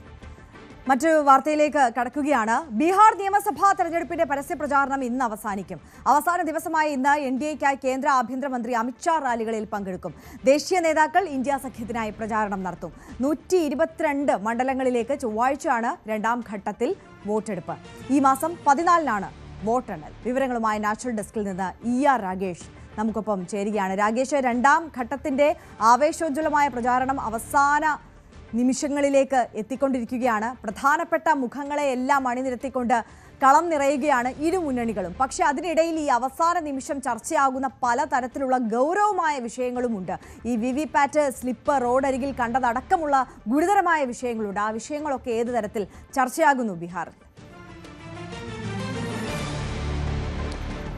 ഏതായാലും അവസാന മണിക്കൂറാണ്. കാരണം 122 മണ്ഡലങ്ങളിലേക്കുള്ള വോട്ടെടുപ്പാണ് ചൊവ്വാഴ്ച നടക്കാനിരിക്കുന്നത്. ഇന്ന് പരസ്യ പ്രചാരണം അവസാനിക്കും. അവസാന ദിവസവും ദേശീയ നേതാക്കളൊക്കെ തന്നെ സംസ്ഥാനത്തുണ്ട്. പരമാവധി വോട്ടുറപ്പിക്കുക. കാരണം ശക്തമായ മത്സരം നടക്കുന്നു. മുൻപൊന്നും കാണാത്ത വിധത്തിലുള്ള പ്രചാരണത്തിനും ബീഹാർ വേദിയാവുകയും ചെയ്തു. ഏതായാലും പ്രധാനമന്ത്രി നരേന്ദ്രമോദിയുടെ ബീഹാറിലെ പ്രചാരണം ഇന്നലെ അവസാനിച്ചു. അദ്ദേഹം പ്രധാനമായും ജംഗിൾ രാജ് അടക്കമുള്ള വിഷയങ്ങൾ കേന്ദ്രീകരിച്ചുകൊണ്ടൊരു പ്രചാരണം തന്നെയാണ് ഇത്തവണയും നടത്തിയത്. ആദ്യഘട്ടത്തിൽ മാത്രമല്ല, അവസാന ദിവസവും ഇന്നലെ സീതാമടിയിലൊക്കെ തന്നെ പ്രചാരണത്തിൽ ജംഗിൾ രാജ് ഓർമ്മിപ്പിച്ചുകൊണ്ടാണ് പ്രധാനമന്ത്രി പ്രചാരണം നടത്തിയത്. അതായത് ലാലു പ്രസാദ് യാദവിൻ്റെ നേതൃത്വത്തിൽ അല്ലെങ്കിൽ RJD അധികാരത്തിൽ വന്നാൽ പഴയതുപോലെ 90കളിലേക്ക് ബീഹാർ മടങ്ങിപ്പോകുമെന്ന സൂചനയാണ് അദ്ദേഹം പ്രചാരണ യോഗങ്ങളിലൊക്കെ തന്നെ നടത്തിയത്. ഒപ്പം സ്ത്രീ വോട്ടർമാർ ബീഹാറിൽ എല്ലാ കാലത്തും നിർണായകമാണ്. JDUവിൻ്റെ നിതീഷ് കുമാറിൻ്റെ വിജയഘടകം സ്ത്രീ വോട്ടർമാരാണ്. അപ്പോൾ സ്ത്രീകൾക്കായി സർക്കാർ നടപ്പാക്കിയ പദ്ധതികൾ പരമാവധി പ്രചാരണ യോഗങ്ങളിൽ നരേന്ദ്രമോദി സൂചിപ്പിച്ചിട്ടുണ്ട്. പ്രത്യേകിച്ച് ഏറ്റവും ഒടുവിൽ 10,000 രൂപ അക്കൗണ്ടിലെത്തുന്ന മുഖ്യമന്ത്രി മഹിളാ റോസ്ഗർ യോജന, അക്കാര്യമൊക്കെ തന്നെ പ്രധാനമന്ത്രി ചൂണ്ടിക്കാട്ടിയിരുന്നു. 33% സംവരണം സർക്കാർ ജോലികളിൽ സ്ത്രീകൾക്ക് നടപ്പാക്കിയതൊക്കെ തന്നെ അദ്ദേഹം ചൂണ്ടിക്കാണിക്കുകയും ചെയ്തു. ഏതായാലും മറുവശത്ത് മഹാസഖ്യം അത് തൊഴിലില്ലായ്മ, ഒപ്പം തന്നെ കുടിയേറ്റം തുടങ്ങിയ വിഷയങ്ങളിൽ കേന്ദ്രീകരിച്ചുകൊണ്ട് തന്നെയാണ് ഇത്തവണയും പ്രചാരണം നടത്തിയത്. രാഹുൽ ഗാന്ധി ഇന്നലെ സംസ്ഥാനത്ത് പ്രചാരണ യോഗങ്ങളിൽ സജീവമാവുകയും ചെയ്തിരുന്നു. ഏതായാലും ഈ അവസാന ഘട്ടത്തിൽ 122 മണ്ഡലങ്ങളിലേക്ക് പോകുമ്പോൾ ന്യൂനപക്ഷങ്ങൾക്ക് നിർണായകമായ പല മേഖലകളിലും, പ്രത്യേകിച്ച് സീമാഞ്ചൽ മേഖലയിൽ വോട്ടെടുപ്പ് നടക്കുന്നുണ്ട്. സീമാഞ്ചൽ 24 മണ്ഡലങ്ങളുള്ള 4 ജില്ലകളാണ്. കഴിഞ്ഞ തവണ ഈ മേഖലയിൽ ഉണ്ടായ തിരിച്ചടിയാണ് ഇന്ത്യ സഖ്യത്തിൻ്റെ അല്ലെങ്കിൽ അധികാരം കിട്ടാതെ പോയതിന് പ്രധാനപ്പെട്ട കാരണം. 13 സീറ്റ് അവിടെ വിജയിച്ചത് കഴിഞ്ഞ തവണ NDA സഖ്യമായിരുന്നു. ഒവൈസിയുടെ AIMIM 5 സീറ്റിലും വിജയിച്ചു. അത് ന്യൂനപക്ഷ വോട്ടിൽ, പ്രത്യേകിച്ച് ഇന്ത്യ സഖ്യത്തിന് അനുകൂലമാകേണ്ട ന്യൂനപക്ഷ വോട്ടുകളിൽ വലിയ ഭിന്നിപ്പ് ഉണ്ടാക്കുകയും ചെയ്തിരുന്നു. ഇത്തവണയും ഒവൈസി പാർട്ടി മത്സരിക്കുന്നുണ്ട്. അവർ ഏത് തരത്തിൽ തെരഞ്ഞെടുപ്പിനെ അല്ലെങ്കിൽ വോട്ടിങ്ങിനെ സ്വാധീനിക്കും എന്നുള്ളത് ഇന്ത്യ സഖ്യത്തെ സംബന്ധിച്ച് വെല്ലുവിളിയാണ്. എങ്കിൽ പോലും ഈ പ്രദേശങ്ങളിലൊക്കെ തന്നെ പരമാവധി കൂടുതൽ ശ്രദ്ധ കേന്ദ്രീകരിച്ചുള്ള പ്രചാരണമാണ് ഇന്ത്യ സഖ്യം നടത്തിയിട്ടുള്ളത്. ഏതായാലും അവസാന ദിവസത്തിലേക്ക് എത്തുമ്പോൾ പുതിയ വിവാദങ്ങൾ കൂടി കടന്നു വരുന്നുണ്ട്. ഇന്നലെ സമസ്തിപൂരിൽ VVPAT സ്ലിപ്പുകൾ കണ്ടെത്തിയ സംഭവം വലിയ ചർച്ചയായിരുന്നു. പ്രത്യേകിച്ച് വലിയ പ്രതിഷേധം ഈ വിഷയത്തിൽ RJDയും ഇന്ത്യ സഖ്യവും ഒക്കെ തന്നെ നടത്തി. തുടർന്ന് ഉദ്യോഗസ്ഥനെ സസ്പെൻഡ് ചെയ്തിട്ടുണ്ട് കമ്മീഷൻ. പക്ഷേ കമ്മീഷൻ പറഞ്ഞിരിക്കുന്ന ന്യായീകരണം അത് മോക്ക് പോളിൻ്റേതാണ് എന്നൊരു വിശദീകരണമാണ് ഇപ്പോൾ കമ്മീഷന്റെ ഭാഗത്ത് നിന്ന് വന്നിട്ടുള്ളത്. ആര്യ, ER രാഗേഷാണ് സമഗ്ര വിവരങ്ങളുമായി നമുക്കൊപ്പം ചേർന്നത്. പാലക്കാട് കൊടുമ്പ് കല്ലിങ്കൽ ജംഗ്ഷന് സമീപം കാർ മരത്തിലിടിച്ച് 3 യുവാക്കൾക്ക് ദാരുണാന്ത്യം. പന്നി റോഡിന് കുറുകെ ചാടിയപ്പോൾ വെട്ടിച്ച വാഹനം നിയന്ത്രണം വിട്ട് മരത്തിലിടിക്കുകയും വയലിലേക്ക് മറിയുകയുമായിരുന്നു. പാലക്കാട് സ്വദേശികളായ രോഹൻ രഞ്ജിത്ത്, രോഹൻ സന്തോഷ്, സനൂജ എന്നിവരാണ് മരിച്ചത്. പരിക്കേറ്റ മറ്റ് 3 പേർ ചികിത്സയിലാണ്. വിവരങ്ങളുമായി പ്രജിത്ത് കോങ്ങാട് നമുക്കൊപ്പം ചേരുകയാണ്. പ്രജിത്ത്, ഇന്ന് രാവിലെ നമ്മളെ തേടിയെത്തിയ അതിദാരുണമായ, അതീവ സങ്കടം ഉണ്ടാക്കുന്ന ഒരു വാർത്തയാണ്. ഈ അപകടം ഈ പന്നി റോഡിന് കുറുകെ ചാടിയപ്പോൾ സംഭവിച്ചതാണല്ലേ? ആര്യ, അത് തന്നെയാണ് മനസ്സിലാക്കുന്നത്. ക്ഷമിക്കണം, അപകടം സംഭവിക്കുന്ന സമയത്ത് പന്നി കുറുകെ ചാടി, റോഡിന് കുറുകെ ചാടി. സമീപം മുഴുവൻ നെൽകൃഷിയാണ്. നെൽകൃഷിയിലേക്ക് പന്നി കുറുകെ ചാടി രാത്രി 11:30ഓടെയാണ് പെട്ടെന്ന് വണ്ടി ഒന്ന് വെട്ടിച്ചതും സൈഡിലുള്ള മരത്തിലിടിക്കുകയും നിയന്ത്രണം വിട്ട് കാറ് പാടത്തേക്ക് മറിയുകയാണ് ഉണ്ടായത്. പരിക്കേറ്റവരാണ് പറഞ്ഞത് പന്നി കുറുകെ ചാടിയതിന്റെ അതുമൂലമാണ് വണ്ടി തെന്നിപ്പോയി മരത്തിലിടിക്കുകയും അതിന് പാടത്തേക്ക് മറിഞ്ഞതെന്ന് പറഞ്ഞത്. വണ്ടിയുടെ ഫ്രണ്ടിലിരുന്നവർക്കൊന്നും പരിക്കുകൾ മാത്രമേ ഉള്ളൂ. പിൻസീറ്റിലിരുന്ന 3 പേരാണ് അപകടത്തിൽ മരിച്ചത്. പിൻസീറ്റിലിരുന്ന 3 പേരാണ് അപകടത്തിൽ മരിച്ചത്. പരിക്കുകൾ നിസാരമാണ്. അവര് പാലക്കാട് ജില്ലാ ആശുപത്രിയിലാണ് ഉള്ളത്. മരിച്ച മൃതദേഹം പാലക്കാട് ജില്ലാ ആശുപത്രിയിൽ പോസ്റ്റ്മോർട്ടം നടപടികൾ ആരംഭിച്ചു വരികയാണ്. പ്രജിത്ത് കോങ്ങാടാണ് വിശദാംശങ്ങളുമായി നമുക്കൊപ്പം ചേർന്നത്. അരൂർ ഇടപ്പള്ളി ദേശീയപാതയിൽ കണ്ണാടിക്കാട് മീൻ കയറ്റി വന്ന ലോറി ക്രെയിനിൽ ഇടിച്ച അപകടം. പരിക്കേറ്റ ലോറി ഡ്രൈവറെ ആശുപത്രിയിൽ പ്രവേശിപ്പിച്ചു. നവമി ദിനേശിന്റെ റിപ്പോർട്ട് കാണാം. കന്യാകുമാരിയിൽ നിന്നും മീൻ കയറ്റി വന്ന ലോറി മംഗലാപുരത്തേക്ക് പോവുകയായിരുന്നു. അതിനിടയിലാണ് വൈറ്റില ഈ ഭാഗത്ത് വെച്ച്, ഈ വൈറ്റില പാലം അടുക്കുന്നതിനോട് അനുബന്ധിച്ച് കണ്ണാടിക്കാട് എന്ന സ്ഥലത്ത് വെച്ച് ഇവിടെ പണി നടത്തിക്കൊണ്ടിരുന്ന ക്രെയിനിലേക്ക് ഈ ലോറി, തമിഴ്നാട് രജിസ്ട്രേഷനുള്ള ലോറിയാണ്, ഇടിച്ചു കയറുകയായിരുന്നു. മരട് നഗരസഭ വഴിവിളക്കുകൾ സ്ഥാപിച്ചിരുന്നു. അതിന്റെ അറ്റകുറ്റപ്പണികൾ നടക്കുന്നതായിരുന്നു പുലർച്ചെ 5 മണിയോടുകൂടി. ആ സമയത്താണ് ഈ ക്രെയിൻ ഈ അറ്റകുറ്റപ്പണികൾ നടത്തുന്നതിന്റെ ഭാഗമായി ഇവിടെ പണി നടത്തിക്കൊണ്ടിരിക്കുന്ന സമയത്താണ് ഈ ലോറി വന്ന് ക്രെയിനിന്റെ പുറകിലായി ഇടിച്ചു കയറുന്നത്. ലോറിക്കാരന് നിസാര പരിക്കുകളോടെ മെഡിക്കൽ ട്രസ്റ്റ് ആശുപത്രിയിൽ പ്രവേശിപ്പിച്ചിരിക്കുകയാണ്. നമുക്ക് ഈ ദൃശ്യങ്ങൾ കാണാം. ആ ലോറി ഇടിച്ച് ഈ ക്രെയിനിന്റെ പുറകുവശത്തേക്ക് ഇടിച്ച് കയറിയിരിക്കുകയാണ്. എന്തായാലും ഈ ക്രെയിനിലുണ്ടായിരുന്ന ഡ്രൈവർക്ക് മറ്റ് അപകടമൊന്നും സംഭവിച്ചിട്ടില്ല.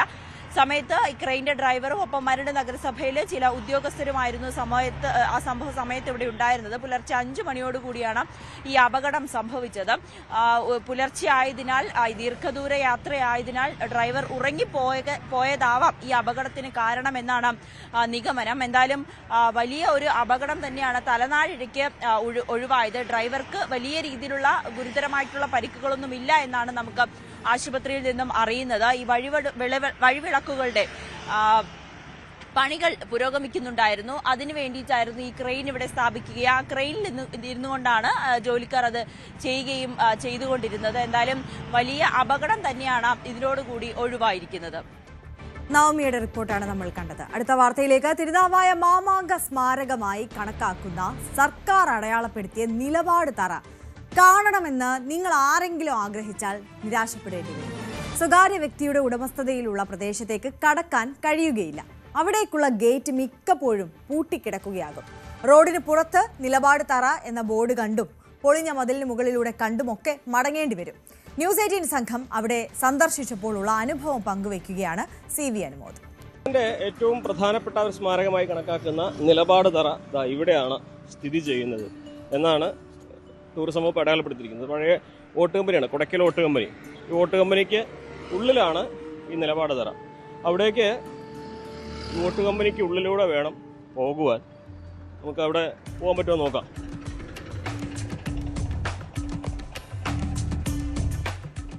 ഇത് തിരുനാവായ ക്ഷേത്രത്തിൽ നിന്നും തിരൂർ റോഡിലാണ് ഈ ഒരു സ്ഥലം സ്ഥിതി ചെയ്യുന്നത്. അങ്ങോട്ടുള്ള വാതിൽ ഇവിടെയാണ്, അത് അടഞ്ഞു കിടക്കുകയാണ്. സർക്കാർ സ്മാരകമായി പ്രഖ്യാപിച്ച ഒരു സ്ഥലത്തിൻ്റെ അവസ്ഥയാണ്. അവിടേക്ക് എത്തിച്ചേരാൻ ഒരു സഞ്ചാരി അല്ലെങ്കിൽ ഒരു ചരിത്ര വിദ്യാർത്ഥി എടുക്കേണ്ട കഷ്ടപ്പാടാണിത്. സർക്കാർ സ്മാരകമായി പ്രഖ്യാപിച്ച ഇടത്തേക്ക് കയറാൻ പറ്റാതെ വാതിൽ കൂട്ടിക്കിടക്കുകയാണ്. ഇവിടെ സെക്യൂരിറ്റി ഉണ്ടോ, ഇത് സർക്കാരിൻ്റെ സെക്യൂരിറ്റി ആണോ, അതോ ഈ സ്ഥലത്തിൻ്റെ ഉടമസ്ഥരുടെ ആളാണോ, ഒന്നും അറിയില്ല. എന്നാലും ഇവിടുന്ന് നോക്കിയാൽ നമുക്ക് അവിടെ കാണാൻ കഴിയും. കുറച്ച് അപ്പുറത്ത് നിന്ന് നോക്കിയാലാണ് കുറച്ചുകൂടി കൃത്യമായിട്ട് കാണുക. എന്നാണെങ്കിലും ഇവിടെ നിലപാടുകാർ കാണാൻ വരുന്നവരെ അവസ്ഥയാണ് പറയുന്നത്. ഇത് പൂട്ടിക്കിടക്കുകയാണ്. ഇവിടെ സെക്യൂരിറ്റി ഉണ്ടോ ഇല്ലയെന്ന് അറിയില്ല. ഉള്ളിൽ നിന്നാണ് പൂട്ടിയിട്ടുള്ളത്. അപ്പോൾ ആളുകളുണ്ട്, പക്ഷേ ഇത് കാണാൻ ആർക്കും ഉള്ളിലേക്ക് കയറാൻ എളുപ്പമല്ല. ഇത് നമുക്ക് പുറത്തുനിന്ന് കാണാൻ പറ്റുമോ നോക്കാം. ഈ നിലപാട് തറയിലാണ് സാമൂതിരി നിന്നിരുന്നത് എന്നാണ് ചരിത്രമൊക്കെ പറയുന്നത്. ഇവിടെ നിന്നിരുന്ന സാമൂതിരിയെ ഇവിടെ എത്തി വെട്ടി വീഴ്ത്തിയാണ് ചാവേറുകൾ വള്ളുവക്കൊനാതിരിക്ക് വേണ്ടി രാജ്യം തിരിച്ചു പിടിക്കാൻ ഇറങ്ങിയിരുന്നത്. ഇവിടെ എത്തി വെട്ടി വീഴ്ത്തണം. പക്ഷേ അതിനു മുമ്പ് പലരും മരിച്ചു വീണു, അല്ലെങ്കിൽ പോരാട്ടത്തിൽ കൊല്ലപ്പെട്ടു എന്നാണ് പറഞ്ഞു കേൾക്കുന്നത്. ഇവിടെ ഒരു മരക്കമ്പനിയാണ് തോന്നുന്നുണ്ട്. നമുക്കത് എവിടുന്ന് നോക്കിയാൽ മതിൽ പൊളിഞ്ഞെടുത്ത് ഷീറ്റൊക്കെ വെച്ച് മറച്ചിരിക്കുകയാണ്. ഇവിടെ നോക്കിയാൽ കാണാം, കാണുന്നതാണ് നിലപാട് തറ എന്ന് പറയാം. അവിടെ ആർക്കിയോളജി ഡിപ്പാർട്ട്മെൻറ്റിൻ്റെ ബോർഡെല്ലാം കാണാൻ കഴിയുന്നുണ്ട്. മാമാങ്കത്തിൻ്റെ ഒരു ചരിത്രമൊക്കെ വിവരിച്ചുകൊണ്ടുള്ള ബോർഡും അതെല്ലാം ഇവിടെ ഉണ്ട്. പക്ഷെ നമുക്ക് ഒരാൾക്കത് കാണണമെങ്കിൽ ഒരു വഴിയുമില്ല. ഇതാണ് ചരിത്ര സ്മാരകങ്ങളൊക്കെ സൂക്ഷിക്കുന്ന ഇടത്തെ അവസ്ഥ. ചോദിക്കാനും പറയാനും ആരുമില്ല, കാണാൻ വരുന്നവർക്ക് പറഞ്ഞു കൊടുക്കാൻ ആരുമില്ല. ഇനി അവർക്കത് കാണാനുള്ള അവസരം പോലുമില്ല. തിരുനാവായിൽ നിന്നും ജിഷാദ് വളാഞ്ചേരിക്കൊപ്പം CV അനുമോദ്, ന്യൂസ് 18.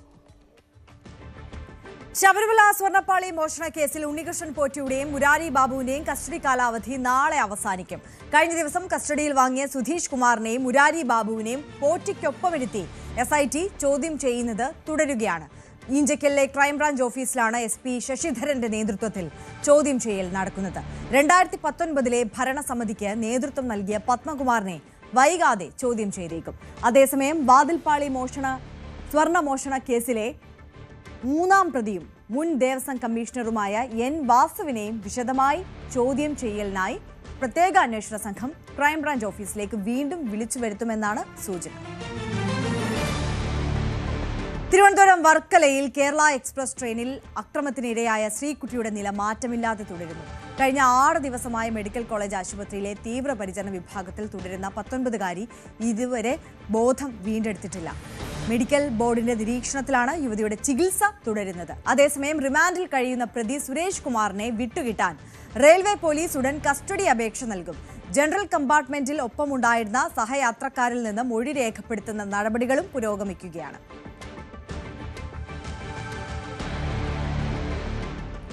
9 മണി വാർത്തകളുടെ സമയം ഇവിടെ അവസാനിക്കുകയാണ്. അപ്പോൾ ഇനി കൂടുതൽ പുതിയ വാർത്തകളും വിശകലനങ്ങളും എല്ലാം കാണാം. ന്യൂസ് ട്രെൻഡ്സിൽ ശ്രീജ ശ്യാം ചേരും.